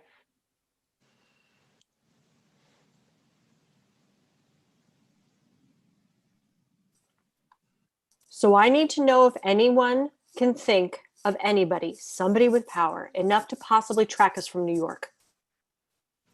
Look, we've been over it for over an hour now. I say we pack up and run. Let's go back to New York. At least get out of LA. Suddenly, the sound of someone clearing their throat. Everyone turns to the door behind them. Mr. Kobayashi, a tall, slim, well-groomed man, stands in the hall. He has a briefcase in his hand. He smiles politely. Mr. Keaton. Keaton stands back and lets him in. Kobayashi looks them over. I am Mr. Kobayashi. I've been asked by my employer to bring you a proposal to you gentlemen. That must be Mr. Hockney. I recognize Mr. Fenster from his mugshot, as well as Mr. McManus. I can only assume you are Mr. Kent. I believe you were the one who disposed of Saul. My employer sends his gratitude, a most unexpected benefit. Everyone looks at each other in shock that he would know this. What can we do for you? My employer requires your services. One job, 1 day's work, very dangerous. I don't expect all of you to live, but those who do will have $91 million to divide any way they see fit. Who's your boss? My employer wishes to remain anonymous. Don't jerk me off. We all know what this is. You don't work with me if I work with you without knowing who I'm working for. Now let's cut the shit. Who's the guy? I work for Kaiser Sose. A strange look crosses Keaton's face. Skepticism, mockery, just a hint of fear. Hockney, McManus, and Fenster all share similar looks. What is this? Who's Kaiser Soze? I am sure you heard the number of tall tales, myths, and legends about Mr. Sose. I can assure you, ladies, most of them are true. Who's Kaiser Soze? Judging by the sudden change of mood, I am sure the rest of your associates can tell you, Mr. Kent. I come with an offer directly from Mr. Sose, in order, actually. An order? In 1981, Mr. Keaton, you participated in the hijacking of a truck in Buffalo, New York. The cargo was raw steel, steel that belonged to Mr. Sose and was destined for Pakistan to be used in a nuclear reactor. A very profitable violation of UN regulations. You had no way of knowing this because the man shipping the steel was working for Mr. Sose without his knowledge. Mr. Fenster and Mr. McManus hijacked a twin-prop cargo flyer earlier this year out of New York Airport. The plane was carrying platinum and gold wiring, also set for Pakistan. Kobayashi turns and points at Hockney. 2 months ago, Mr. Hockney stole a truck carrying gun parts to Queens. Everyone looks at Hockney. She smiles shyly. It occurs to them all that she robbed the truck for which they were all arrested in the first place. Guns allegedly set to be destroyed by the state of New York. They were to be lost in a way station and routed to Belfast. Again, Mr. Sose using pawns who had no knowledge. Which brings us to Mr. Kent. Verbal crumbles under his stare. 9 months ago, one of Mr. Sose's less than intelligent couriers was taken into a complicated confidence deal by a cripple. He was relieved of $62,000. Now, it has taken us some time to find you. Our intention was to approach you after your apprehension in New York. You set up the lineup. Mr. Sose made a few calls, yes. You were not to be released until I came to see you. It seems Mr. Keaton's attorney, Ms. Finneran, was a bit too effective in expediting her release. Holding the rest of you became a moot point. What about Redfoot? Mr. Redfoot knew nothing. Mr. Sose really works with the same people for a very long time, and they never know who they're working for. One cannot be betrayed if one has no people. So I tell us. Because you have stolen from Mr. Sauce. That you did not know you stole from him is the only reason you are still alive. But he feels you owe him. You will repay your debt. Who is this guy? How do we know you work for Soze? I don't think that is relevant, Mr. Hockney. The five of you are responsible for the murder of Saul Berg and his bodyguards. Mr. Redford can attest to your involvement, and we can see to it that he will. He is not one of your superior breeds. This is a load of shit. This offer is, ladies, the offer is this. Mr. Sauce's primary interest, as I am sure you all know, is narcotics. He's been competing, shall we say, with a group of Argentinians for several years. Competing with Mr. Sauce has taken its toll. These Argentinians are negotiating the sale of $91 million in cocaine in 3 days' time. Needless to say, this purchase will revitalize the diminishing strength of their organization. Mr. Sauce wants you to stop the deal. If you choose, you may wait until the buy. Whatever money changes hands is yours. The transaction will take place on a boat in San Pedro. Mr. Sauce wants you to get on the boat and destroy the cocaine on board. Then you are free of your obligation to Mr. Sauce. Give me one good reason why I shouldn't kill you right now. Kobayashi smiles and puts his briefcase on the table in front of him. A gift from Mr. Sauce, ladies. He turns and walks out of the room. Keaton walks over to the case and opens it.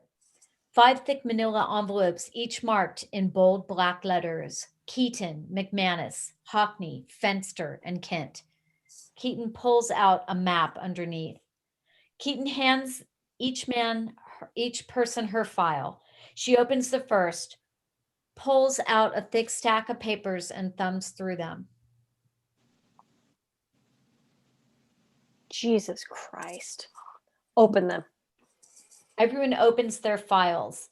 Inside are mugshots of each person in their respective file, as well as a printout of their criminal records.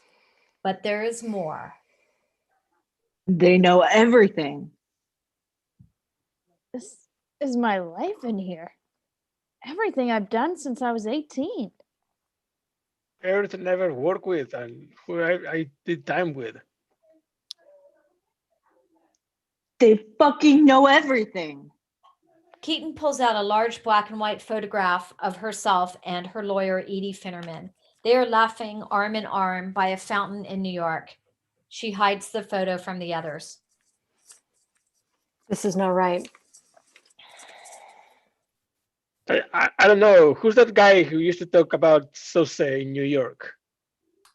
Rick Marlin. Yeah, he says he did jobs for him. Indian staff, always 5 times more money than the job was worth. Come on. This guy is a pipe dream. This Kobayashi is using him for a window dressing. I don't know. This is bad. Bullshit. This guy could be LAPD. I think it's a setup. The way I hear it, to say some kind of butcher. No pity. There is no Kaiser Soze.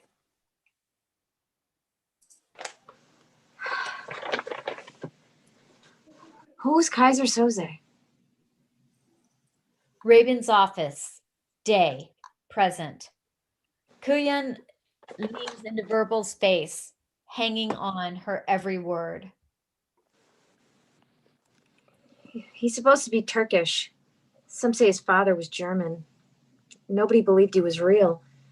Nobody ever saw him or knew anybody that ever worked directly for him. But to hear Kobayashi tell it, anybody could have worked for Soze. You never knew. That was his power. The greatest trick the devil ever pulled was convincing the world he didn't exist. One story the guys told me, the story I believe, was from the days in Turkey. There was a petty gang of Hungarians who wanted their own mob. They realized that to be in power, you didn't need guns or money or even numbers. You just needed the will to do what the other guy wouldn't. After a while, they come to power, and then they come after Soze. He was small time then, just running dope, they say. Soze's home, day. 3 of the Hungarians come bursting into Kaiser Soze's home. They grab his 5 children and round them in the front room. One of the men grabs his wife and backhands her across the face. They come to his home in the afternoon looking for his business. They find his wife and kids in the house and decide to wait for Soze. Soze's home, later. The front door opens and in walks Kaiser Soze. We are never allowed to see his face. Soze's wife lies in the corner, beaten and bruised. Her dress is tattered to shreds. She cannot look up at her husband. The 3 Hungarians stand to greet him. 2 hold guns in their hands. The third holds a straight razor.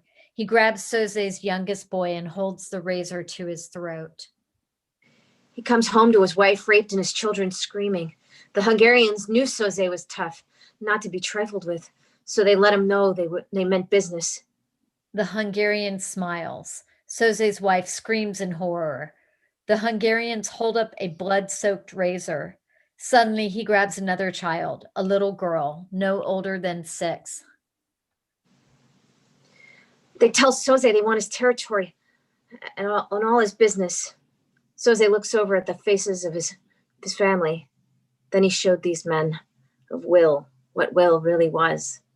Suddenly, Soze pulls out a pistol and shoots the 2 men with guns. He turns and aims at the 3rd man holding his child. The man threatens to cut the child's throat, slicing just enough to draw blood. Soze fires. The stunned Hungarian watches the child fall from his arms. Soze turns the pistol on the next child, then the next and the next. He kills his children one by one in front of the Hungarian. He tells him he'd rather see his family dead than live another day of this. Soze walks over to his wife, crying and beaten on the floor, and holds up her head. She gives him the strangest look, one of trust perhaps, saturated with fear and humiliation. He puts the gun between her eyes and fires. He lets the last Hungarian go, and he goes running. He waits until his wife and kids are in the ground, and he goes after the rest of the mob. He kills their kids. He kills their wives. He kills their parents and their parents' friends. A dark and looming figure of a man walks in front of a wall of fire, a black shadow blurred by waves of heat. He burns down the houses they live in and the stores they work in. He kills people that owe them money. And like that,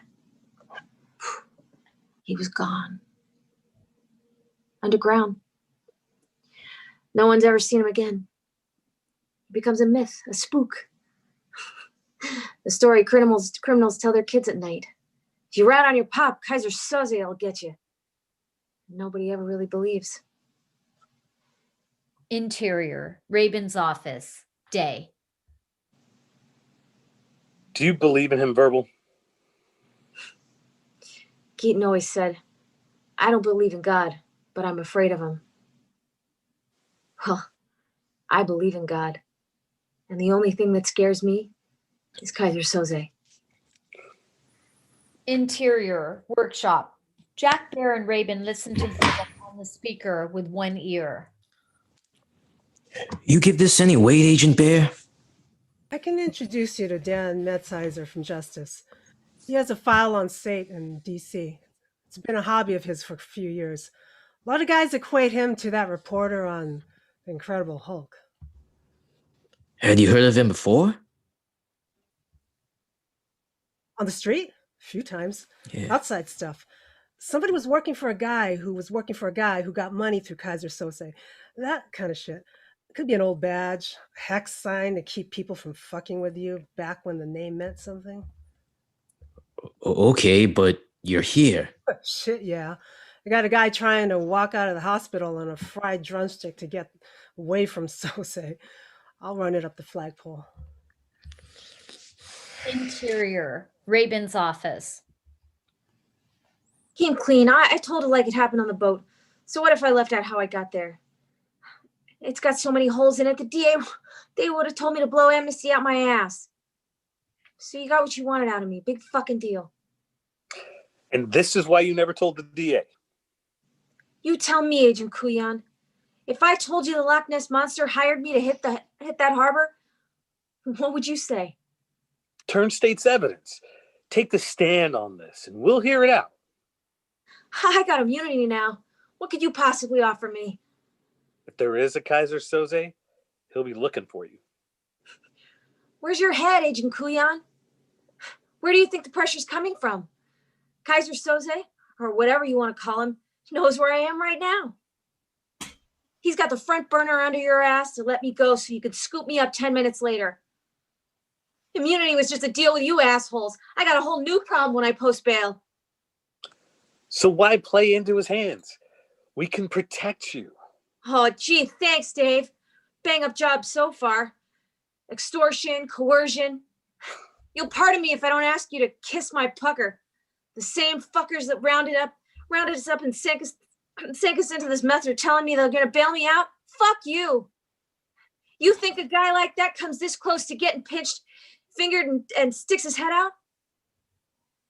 If he comes up for anything, it'll be to get rid of me. After that, my guess is you'll never see him again. Interior, hallway, outside hospital room. Dr. Plummer watches from out in the hall. Kovash spits out a constant river of Hungarian while Bodhi tries to keep up, relaying everything to Tracy Fitzgerald. She sketches frantically while Daniel Metzheiser looks on. The composite sketch of Kaiser Soze is taking form. What sort of nose did he have? Smaller than that. Sharper.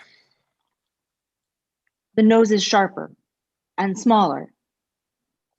And what about the hair? You said something earlier about it. It's longer than that. Not so dark. Are you sure? Don't be stupid.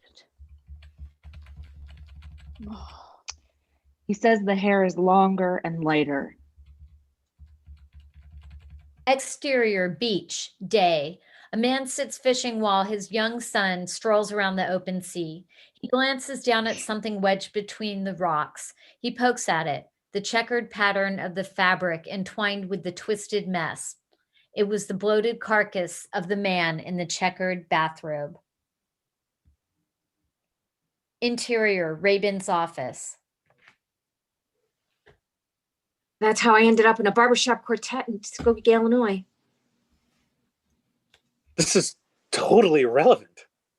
Oh, but it's not. If I hadn't been nailed in Illinois for running a 3-card Monte in between sets, I never would have took off for New York. I never would have met Keaton. See, that barbershop quartet was the reason for everything. Can we just get back to Kobayashi? Jesus. The quartet was part of a bit about Kobayashi. The quartet was in my file, along with every other thing I'd done since high school. See? Aliases, middlemen. They knew me better than I did. They knew all of us. Jesus. You're stalling, Verbal. Give a guy a break, huh? What happened?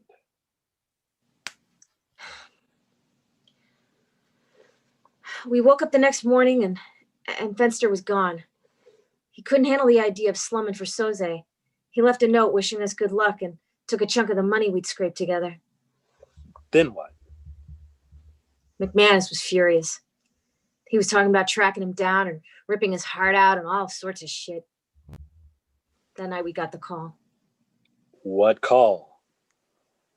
Kobayashi told us where we could find Fenster. Beach, night, 2 weeks prior. Keaton looks out over the ocean and smokes a cigarette. What do you want to do with him? McManus kneels in the sand. Hockney and Verbal stand behind him, staring at something in front of them. It is the body of Fred Fenster, literally peppered with bullet holes. McManus stares at him, fighting any flicker of emotion. I worked 5 years with Fenster. More jobs, more money than I can count. I'm sorry, McManus. I want to bury him. There's no time. McManus springs to his feet and points a pistol at Keaton. Keaton turns to face her and raises her head. McManus might as well be pointing a feather duster. You will find time. You're not the only one with debts, man. No shovel. With our hands. Beach. Everyone digs in the sand on the deserted beach with their hands. They are up to their waists in the hole they have scooped out. Fenster's body is a few feet away. This is nuts. Dig. This is fucking dry sand, man. When he rots, the surfers will smell him from 100 yards out. Dig, you fucker! Hockney can see that McManus has truly gone over the edge for now. Keaton gives her a look that says, don't argue. Keaton, we gotta go. They're gonna find him. Dig. What are we gonna do? I can run. I got no problem with that. They don't seem to have a problem with it either. Nobody runs. This ain't my boy we're burying. We I don't got- owe anybody. We got a deal here. Since when? Since tonight. Fuck that. It's payback. It's not payback. I don't answer to you. It's precaution. You want payback? You want to run? I don't care. I'm going to finish this thing. Not for Fenster, not for anybody else, for me. This Kobayashi cocksucker isn't going to stand over me. All you can go to hell. Keaton turns and digs furiously with both hands. Hockney takes a moment and slowly starts to do the same. The four women dig for Fenster, the first to find some rest. Rabin's office, day, present. Verbal smokes with her good hand shaking badly. And after they killed Fencer, nobody would run? I wanted to. I thought we could make it. Why didn't you say anything? I tried, believe me. But Keaton wouldn't have it. It was too far-fetched for him. Keaton was a grounded guy. Keaton was an ex-cop. To a cop, the explanation was never that complicated. It's always simple. There's no mystery in the street. No arch criminal behind it all. If you got a dead guy and you think his brother did it, you're going to find out you're right. Nobody argued with Keaton. They just set their minds on whacking Kobayashi. Parking lot. Night. 2 weeks prior. Redfoot's Harley rests on the roof of the caddy in a mangled heap. The body of the caddy is riddled with bullet holes. Redfoot's dead body has been shoved headfirst through a hole in the windshield up to her waist, recognizable only by the trademark red boot. Interior, office building, day. Kobayashi walks through the front door of a plush office tower, followed by two bodyguards. He heads towards the elevator, failing to notice Hockney a few feet away, reading a newspaper.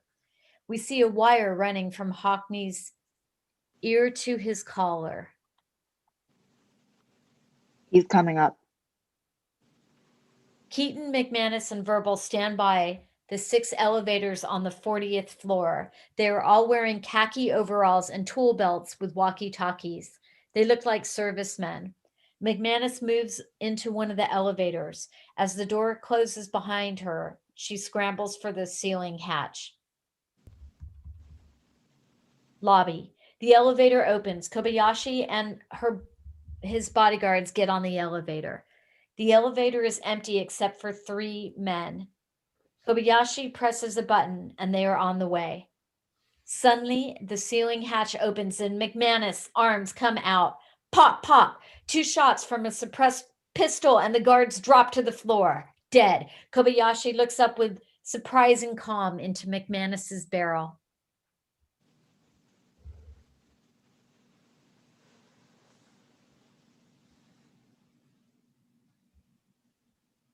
Press 40.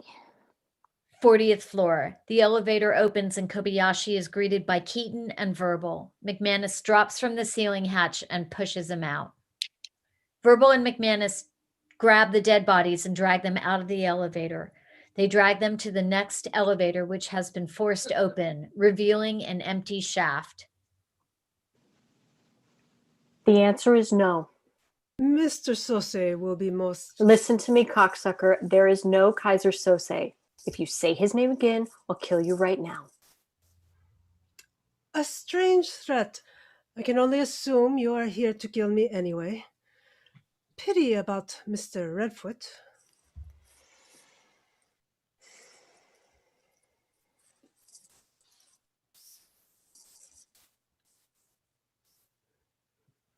What's that, McManus?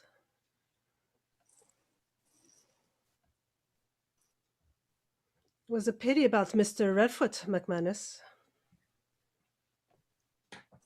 Yeah. Just so you know, I'm the guy. It was a fair trade for Fenster. The elevator opens and Hockney steps out. Ah, Mr. Hockney, do join us. We know you can get to us, and now you know we can get to you. I'm offering you the chance to call this off. My employer, has made up his mind. He does not change his mind. Neither do we. You got Fenster? You may get more, but you won't get us all. Not before one of us gets to you. I believe you, Mr. McManus. I quite sincerely do. You would not have been chosen if you were not so capable, but I cannot make this decision. Whatever you can threaten me with is ludicrous in comparison to what will be done to me if... Just so you know, I'm the guy. I'm the one that's going to get through to you. I am sorry, Mr. McManus. I implore you to believe me, Mr. Keaton. Mr. Sose is very real and very determined. We'll see. McManus holds a pistol to Kobayashi's chin. The lawyer's cool eyes never falter. Before you do me in, you will let me finish my business with Miss Finneran first, won't you? What did you say? A.D. Finneran. She is upstairs in my office for extradition deposition. I requested she be put on the case personally. She flew out yesterday. Everyone looks at Keaton. No matter. Kill away, Mr. McManus. You're lying. Am I? Hallway, 50th floor. Everyone follows Kobayashi quietly down a dimly lit, oak-lined hallway. Verbal holds a small pistol discreetly in the small of Kobayashi's back. They come to a glass foyer.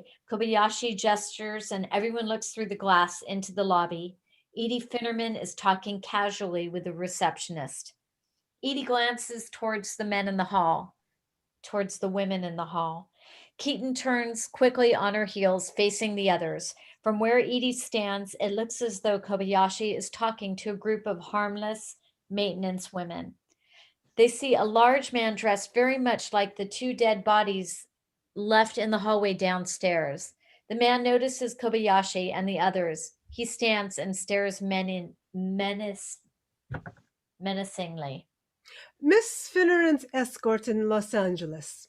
Never leaves her for a moment. I thought you'd like to know she was in very good hands.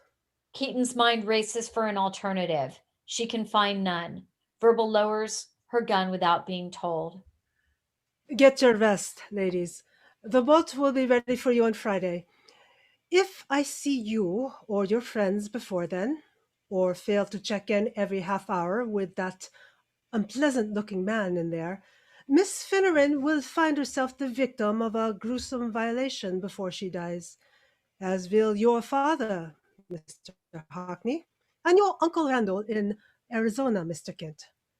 I might only castrate Mr. McManus's nephew, David. Do I make myself clear? All of the women surround Kobayashi, aching to kill him. I'll take care of the dead man downstairs. We'll add them to the cost of Mr. Fenster. Now, if you will excuse me. Kobayashi walks into the office. Edie turns to greet him. Keaton slowly turns and watches as they shake hands and talk. Kobayashi says something they can't hear, and Edie laughs, her back to the window. Kobayashi smiles over his shoulder at Keaton. All the while, the bodyguard watches Keaton. He nods politely before Keaton and the others leave. Verbal watches for a moment more and follows. Exterior, Hillside Road. Keaton, Verbal, Hockney, and McManus sit in a rented sedan overlooking San Pedro Harbor. Another file from Kobayashi's briefcase is laid out on the dashboard. It's a logistical nightmare. Close quarters, no advanced layout, 10 men, maybe 20. Can we stealth these guys? Doubtful. With all that coke, they'll be ready, which brings me to the sunny spot number 2. Even if one of us gets through and jacks the boat, we get nothing. And if we wait for the money? 10 more men at least. In my opinion, it can't be done. Anyone who walks into this won't come out alive. I'm for waiting for the money. Me too. Did you hear what he just said? If I'm going in, I want a steak. So do I. Verbal is shocked by what she's hearing. Keaton's cold stare is all the answer Verbal needs. She slumps in her seat, resigned to the others. I just can't believe we're going to walk into certain death. They all suddenly realize the weight of their situation.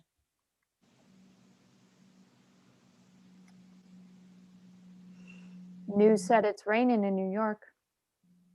No one knows how to respond. Pier, San Pedro, night. A large boat is moored to the pier. A large crane hoists a pallet of fuel drums from the dock. Keaton and Verbal watch the boat from the shadows. What are they speaking? Russian, I think? Hungarian? Oh, knock it off. McManus is seen climbing up the side of the boathouse.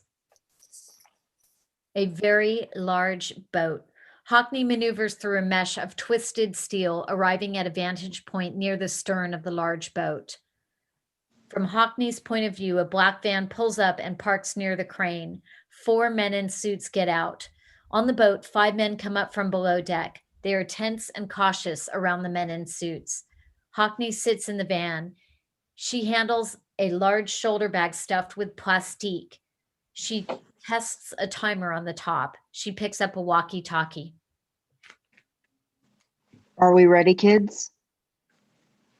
Exterior boathouse, roof. McManus is positioning herself on the roof of the boathouse.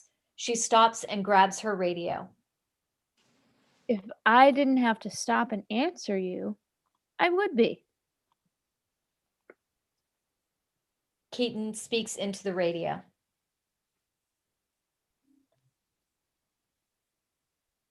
Everyone, shut up. I'm ready. McManus, you better be set up in 10 seconds.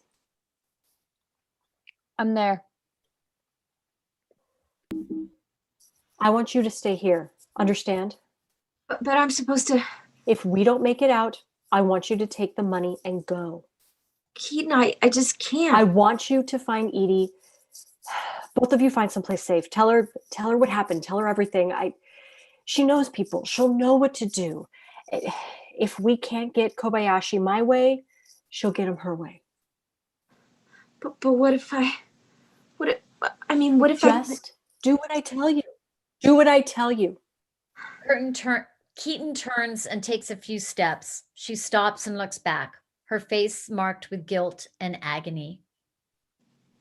Tell her I tried. She walks down a ramp toward the boat. The first man sees her. Men pull out guns and try to look as cool as they can. Keaton walks right into the face of all of these men, undaunted. Her hands are in her pockets. Boathouse roof. McManus stares through the scope of her rifle at the scene. Pow. She moves to another and then another, picking up speed and mock shooting the men. She is steady and quick. It is clear she could take all 15 in a few seconds. Pow, pow, pow, pow, pow. Oswald was a fag. Exterior dock. The men shout questions at Keaton in a number of languages. A few men standing on the dock near the stern of the large boat move toward the commotion. Hockney bails out and runs quickly and quietly through the shadows, bringing the bomb with her. Verbal remains in the darkness, looking frightened. McManus still wanders with her scope on the boathouse roof. Old MacDonald had a farm, E-I-E-I-O. And on this farm he shot some guys. Bada bip, bada bing, bang, boom.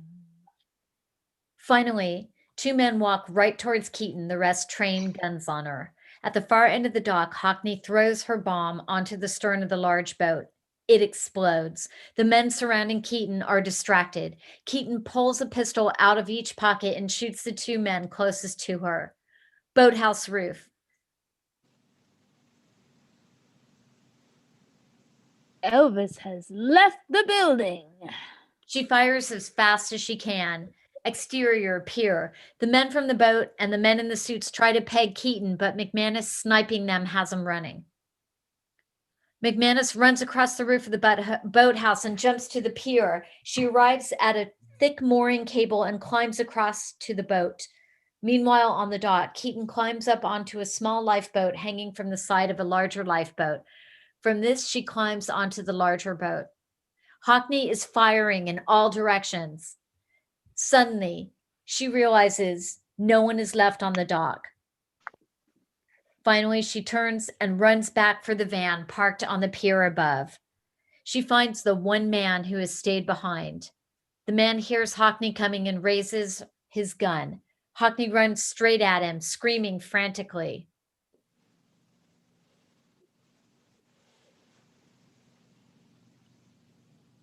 Don't shoot! Don't shoot! Let's get the fuck out of here. Everybody is dead. Boom! She shoots the man point blank in the face and runs over his body as it falls. She gets to the back door of the van, and inside it's stacked with large wooden crates. Hockney, suddenly oblivious to the sound of gunfire, opens one of the crates and looks inside. It is filled with money, cash and negotiable bonds of all kinds. She smiles. Boom! Blood sprays all over the money. Hockney looks at it, puzzled. Hockney raises a blood-soaked hand from her belly. She turns and stares in horror. Boom! Another shot takes off the top of her head. McManus runs like a wild woman across the deck, heading for the hatch. She shoots in all directions. She sees Keaton climbing onto the deck of the boat. Verbal is wrestling at the warehouse with what to do. She finally makes a break for the other side of the boathouse. Boat. Keaton finds the hatch and goes below. McManus jumps on board and runs down behind her. Pier. Verbal arrives at the top of the ramp. She ducks behind a guardrail. She turns and sees Hockney's dead body. She looks around frantically, frozen in terror. Interior. Rabin's office. Day. Present. Why didn't you run? I froze up. I thought about Fenster and how he looked when he buried him, and I thought about Keaton. It looked like he might pull it off. A knock on the door. Rabin and Jack Bear are in the hall. Rabin hands Kuyan a thick manila folder. Boy came across a body on the beach this morning, thrown clear when the boat burned, shot once in the head. 2 guys from the FBI just identified him. And? His name was Arturo Marquez, a petty smuggler out of Argentina. He was arrested in New York last year for trafficking. He escaped to California and got picked up in Long Beach. They were setting up his extradition when he escaped again. Get this, Edie Finneran was called in to advise the proceedings. Kobayashi. Yeah. I called New York County and they fared me a copy of Marquez's testimony. He was a rat. Kuyan pulls out page after page from the file. Big fucking rat. And Arturo was strongly opposed to going back to prison, so much so that he informed on close to 50 guys. Guess who he names for the finale? Kaiser Soze. There's more. Yeah. Kuyan walks in and sits down in front of Verbal. He smiles. I'll tell you what I know. Stop me when it sounds familiar. Verbal's confused. There was no dope on that boat. Boat, night, 1 week prior. Keaton is looking in every cabin, working her way towards the bottom of the boat. McManus is tearing through the corridors, seemingly less interested in securing the cargo as she is in killing everyone on board. She screams like a lunatic, shooting everything in her path, killing some men with her bare hands, shooting others, stabbing others. Corridor. Jamie, one of the men from the boat, is half pushing, half helping a thin and sweaty-looking man in a checkered bathrobe towards the cabin at the end of the hall. The man in the robe is trembling. He seems stricken with fear. He's here. I saw him on deck. Jamie pushes him inside the cabin and shuts the door. Telling you, it's Kaiser Soze. Hold. Keaton has come to the 4-foot-high door to the hold. The hold is empty. She hears a noise behind her, wheels around to fire. She sees McManus. Her face is covered with blood. Did you hear what I heard? What happened to you? Kaiser Soze is on the boat. What? Yeah, I heard somebody screaming his nuts off. He said Kaiser Soze was on the boat. Are you all right? Oh. McManus rubs some of the blood off of her with her sleeve. Oh, oh, it's not mine. There's no Coke. The 2 men look at one another. There's a long, pregnant silence.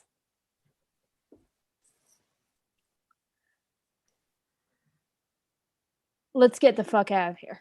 Right behind you. Keaton and McManus step out of the hold, walking slowly and cautiously back from where they came. Where's Hockney? I don't think he made it to the boat. They come to a corner. They can go left or right. I can't remember which way. Right. Boom, boom. Gunshots fill the hallway from behind them. Keaton goes left. McManus goes right, with the sound of gunfire right behind them. Someone is coming. Cabin. The man in the bathrobe sits on the foot of the bed, watching the door. He crawls over the top and squeezes between it and the bulkhead. He starts to cry. Boom, boom. 2 shots just outside. Suddenly the door bursts open. Jamie collapses in a heap on the floor, a bullet in his eye. Figure looms in the door. The man in the bathrobe looks up at the figure. We cannot see him. I told him nothing. Boom. The man in the robe falls dead. Deck. Moments later, the boat is quiet now. Keaton walks out onto the deck. He looks over the pier and sees Verbal standing in the middle of the carnage, frozen. Their eyes meet. Exterior, pier, top of ramp. Verbal hesitates and finally moves towards the van with the money. He looks back over his shoulder and she sees Keaton. Keaton hears a noise behind her. She swings around and points her gun at McManus again. She puts the gun down. McManus smiles. She's walking slowly across the deck towards Keaton. Something's not right with her. Strangest thing. She slumps to the deck. Keaton rushes over to her, kneels down and sees a pipe sticking out of the back of McManus's neck. Verbal approaches the van, stepping over Hockney's body. She closes the back doors of the van. She looks to her left at the huge loading crane. She glances upward along the giant arm as it swings steadily on. Off in the distance, the sound of sirens can be heard. Exterior deck, Keaton kneels by McManus, trembling with rage at McManus's dead body. Suddenly, on the pier, Verbal realizes something. She turns and goes to call out a warning to Keaton. She's too late. Exterior deck, Keaton never sees the crane coming. Wham! The pellet of barrels hits her square in the back and sends her flying into the wheelhouse of the boat. Keaton is still for a moment. Finally, she tries to get up, but finds she cannot move her legs. Exterior pier. Verbal runs down the ramp as fast as she can. She comes to the rope ladder hanging down the side of the boat. Suddenly, she stops dead in her tracks, looking up at the boat. She can just make out the figure of a tall, thin man walking along the edge of the deck. She moves quietly and calmly in the shadows towards the crane, looking out of place in her expensive suit. Something about this man terrifies her. Interior, Rabin's office, day, present.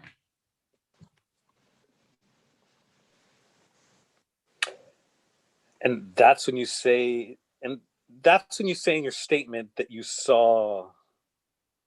Kuyan picks up a copy of Verbal's statement to the DA. A man in a suit with a slim build, tall. Wait a minute.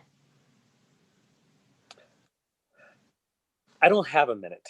Are you saying it was Kaiser Soze? You told the DA you didn't know who it was. Verbal is drowning in Kuyan's interrogation. She looks dazed. There had to be dope there. Don't shine me, Verbal. No more stalling. You know what I'm getting at. I don't. Yes, you do. You know what I'm getting at. The truth, all right? Try to tell me you didn't know. Try to tell me you saw someone kill Keaton. For the first time, Verbal stands and tries to move away from Kuyan, but Kuyan stays in her face, backing her into a corner. Verbal shields herself with her hands and shuts her eyes. Try to keep lying to me now. I know everything. I don't know what you're talking about. You know. You've known this whole fucking time. Give it to me. Verbal looks into Kuyan's eyes with genuine terror. Kuyan's face is red. His body trembles. I don't understand what you're saying. I saw Keaton get shot. I swear to you. Then why didn't you help him? I was afraid, okay? Somehow, I wasn't sure it was Kaiser Soze at that point. I couldn't bring myself to raise my gun to him. But Keaton. It was Kaiser Soze. Agent Kuyan. I mean, the devil himself. How do you shoot the devil in the back? Verbal holds up a shaking, twisted hand. And what if you miss? Exterior, barge, night, 1 week prior. Verbal is hiding in the tangle of girders and cables on the barge.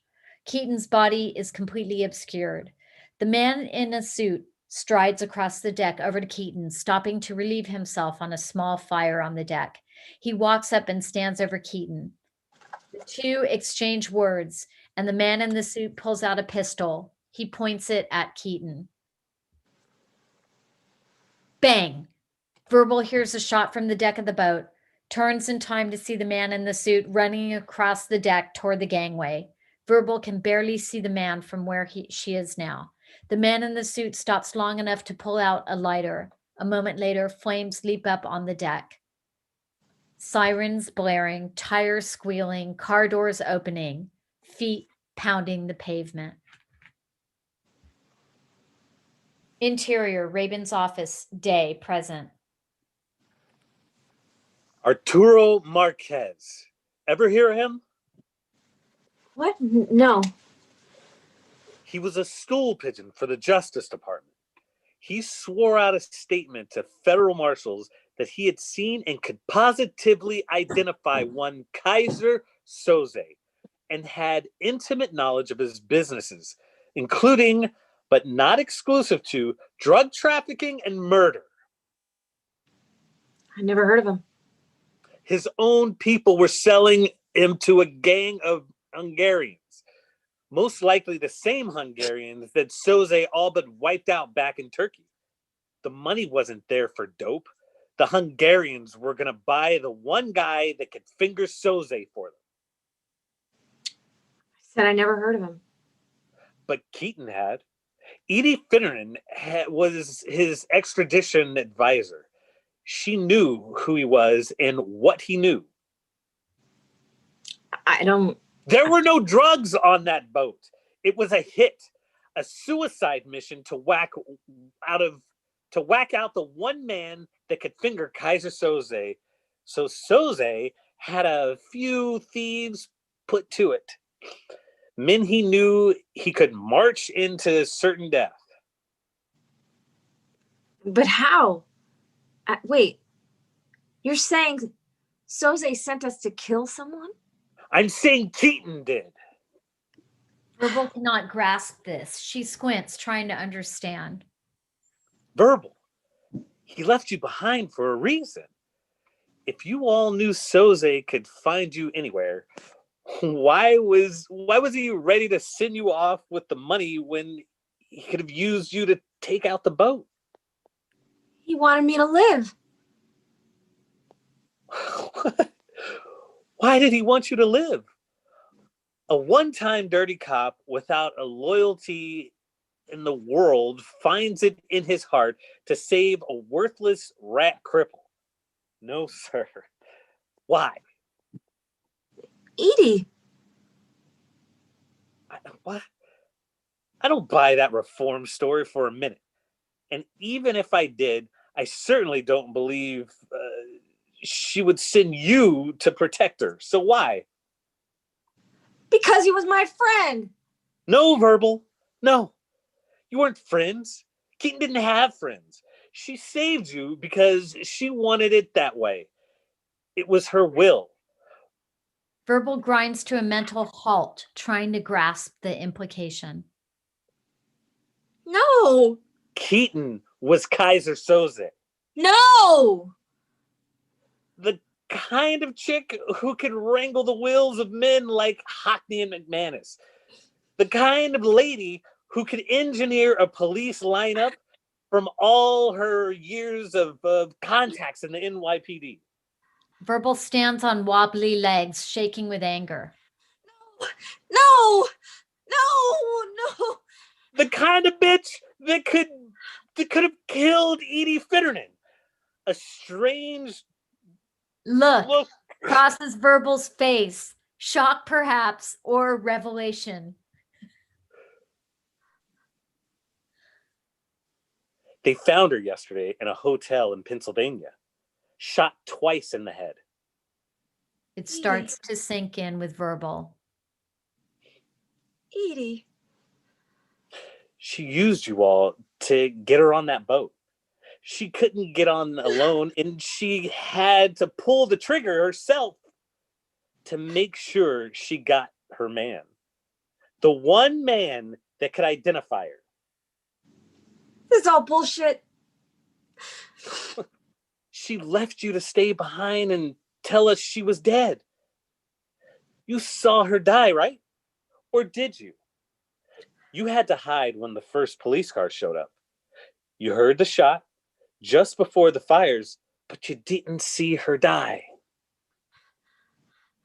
I knew him. I knew her. She would never. She programmed you to tell us just what we wanted you to. Customs has been investigating her for years. She knew we were close. You said it yourself. Where is the political pressure coming from? Why are you being protected?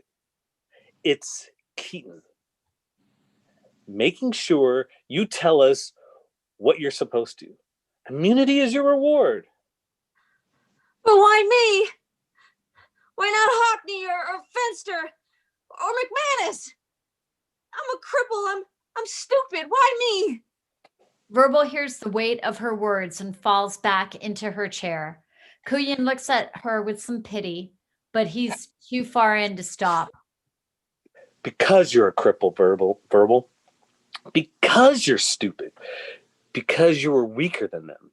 Because you couldn't see far enough into her to know the truth. She's crying. She shakes her head, eyes closed. If she's dead, verbal, if what you say is true, then it won't matter. It was her idea to hit the taxi service in New York, wasn't it? Tell me the truth. It was all Keaton. We followed her from the beginning. I didn't know. I saw him die. I believe he's dead. Oh, Christ. Why lie about everything else then? You know what it's like, Agent Kuyan? To know you'll never be good? Not good like you. You got good all fucked around. I mean, a stand-up guy. I grew up knowing I was never gonna be good at anything because I was a cripple. Yeah. Shit. I wasn't even a good thief. Mm-hmm. But I thought the one thing I could be good at was keeping my mouth shut, keeping the code. I didn't want to tell you for my dignity, that's all. And you robbed me, Agent Kuyan. You robbed me. Kuyan pulls the microphone out from under his tie and puts it on the desk. Verbal actually manages to snort a laugh, but only briefly, overcome by an apparent wave of nausea. You're not safe on your own. You think he's... Is she Kaiser Soze? I don't know, verbal. It seems to me that Kaiser Soze is a shield. Like you said, a spook story. But I know Keaton, and someone out there is pulling strings for you. Stay here and let me protect you. Oh, I'm not bait. No way. I post today. You posted 20 minutes ago. Captain Leo wants you out of here ASAP. Unless you turn states. I'll take my chances, thank you. It's tougher to buy the cheapest bag man than it is to buy a cop. Where are you going to go, verbal? You going to run? Turn state's evidence. You might never see trial. If somebody wants to get you, you know they'll get you out there. Maybe so, but I'm no rat, Agent Kuyan. You tricked me, that's all. I won't keep my mouth shut because I'm scared. I'll keep it shut because I let Keaton down, getting caught. Edie Finneran too. And if they kill me, it's because they'll hear I dropped a dime. They'll probably hear it from you. Verbal stands, mustering her shattered dignity, and walks towards the door. Rabin opens it for her from the outside. For once, Kuyan cannot bring himself to look at Verbal. Verbal turns to the door, stopping to look at Rabin in the eye. Fucking cops. She steps out of the room into the hall. Rabin follows her. Interior, hospital, day. Daniel Metzheiser comes out of Arkashkovich's room with a single sheet of 15 by 20 inch paper in his hand. He inspects the sketch with great interest. Metzheiser walks behind the reception desk without asking the nurse for permission and helps himself to the fax machine. Depot, later. Verbal is downstairs in the depot of the police station picking up her personal items. A cop is checking off the items. Verbal collects her personal items and shuffles on her lame leg toward the exit. Dispatcher's office. Jack Bear stands by a fax machine. A green light comes on next to a digital display. The display reads, receiving. Rabin's office. Kuyan stares solemnly at the bulletin board, drinking from Rabin's coffee cup. Rabin sits at the desk, sifting through the mounds of gapers, as though considering organizing them once and for all. You still don't know shit. I know what I wanted to know about Keaton. Which is shit. No matter. He'll have to know how close we came. Kaiser Soze or not, if Keaton's alive, he'll never come up again. I'll find him. Waste of time. A rumor's not a rumor that doesn't die. What? Nothing. Something I forget it. Shakes his head, gestures to the desk. Man, you are a fucking slob. Rabin regards the mess of his office. Yeah. It's got its own system, though. It all makes sense when you look at it right. You just have to step back from it. You know? You should see my garage. Now that's a horror show. Oof. Kuyan is not listening. He has been staring at the bulletin board, lost in thought. His unfocused eyes drifting across the mess of papers, not looking at anything at all. Exterior street. Verbal steps out into the sunlight, putting on a pair of cheap sunglasses. She looks up and down the crowded street. Dispatcher's office. A single sheet of paper comes out of the fax machine, face down. Rabin's office. Kuyan still stares at the bulletin board. Suddenly, Kuyan's face changes. He leans in closer to the bulletin board and squints his eyes. His face changes again. First a look of puzzlement, then confusion. Finally, realization. The coffee cup tumbles from his hand. It hits the floor with the smash of cheap porcelain. Coffee splatters everywhere. Rabin snaps out of his droning and looks up in surprise. Kuyan is staring not at what is on the bulletin board, but at the bulletin board itself. His eyes follow the aluminum frame, its sturdy construction, big enough to hold a lifetime of forgotten and disregarded notes and facts. Kuyan's eyes are locked on a metal plate bearing the manufacturer's name. It reads, Quartet, Skokie, Illinois. Kuyan's eyes flash on all over the board. He finds a picture of Rabin in the far corner. He stands beside a scale and fishing gear. He proudly holds a hand out to his freshly caught marlin. His eyes skim quickly over and stop on an 8.5 by 11-inch fax sheet of what must be a 300-pound black man. Kuyan glazes over his name. It's irrelevant. His aliases stand out. Slavin, Bricks, Shank, Redfoot, The, Rooster. Kuyan's eyes widen with sudden realization. He runs for the door. His foot crushes the broken pieces of Rabin's coffee cup that hovered over Verbal's head for 2 hours. Kuyan is in too much of a hurry to notice the 2 words printed on the bottom of the cheap mug. Kobayashi Porcelain. Exterior hallway. Kuyan is sprinted wildly down the hall for the stairs. On the street, Verbal looks behind her and sees another cop standing just inside the doorway, lighting a cigarette. The cop notices Verbal and watches her in a way that cops look at people they cannot place in the category of an idiot citizen or a stupid criminal. Verbal smiles politely, meekly at the cop and walks down the steps into the moving throng. Depot. Kuyan runs up to the desk, where Verbal had only moments before picked up her belongings. Rabin is right behind him, and a look of absolute confusion on his face. Where is he? Did you see him? People, he went that way. Kuyan runs outside, looking around frantically. Verbal limps her way carefully across the sidewalk, avoiding people as best she can. She looks over her shoulder, getting farther away from the police station. She can see Rabin and the cop on the steps, looking around with strange, lost expressions on their face. She does not notice the car creeping along the curb beside her. The driver's hands tap the wheel patiently. His eyes follow Verbal as he stumbles through the crowd, as she fumbles through the crowd. Sidewalk. Kuyan pushes and shoves, looking this way and that. On the street, Verbal's feet emerge from the crowd on the far side. They hobble along the curb.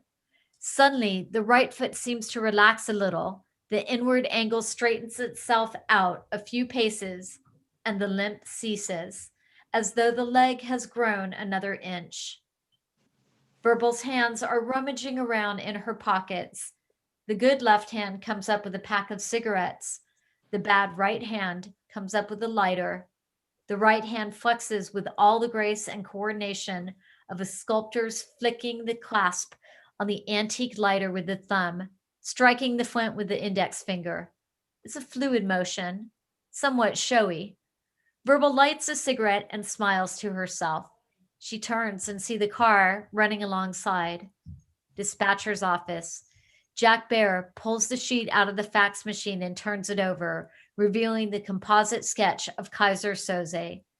Though crude and distorted, one cannot help but notice how much it looks like Verbal Kint. On the street, the car stops. The driver gets out.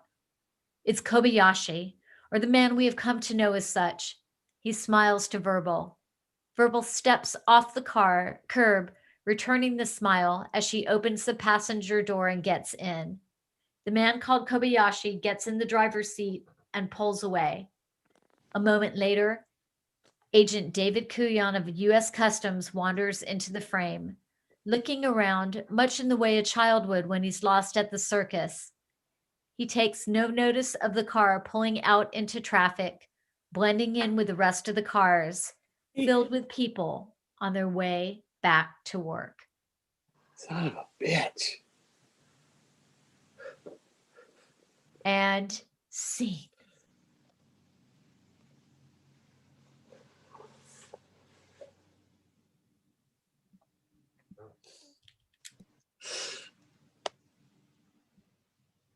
Wow. What the Holy shit. fuck? Hey, Shut up, guys. guy. Woo! You're just all up in my ear, my space. There we go.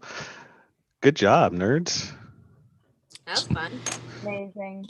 Let me see if I can turn off this internet stuff. Hey, thanks for joining us for this reading of the Kaiser Soze incident. And if you've never seen the movie, spoiler alert, we read the movie, so now you know how it ends. Nerds. That was Okay. metal. And we're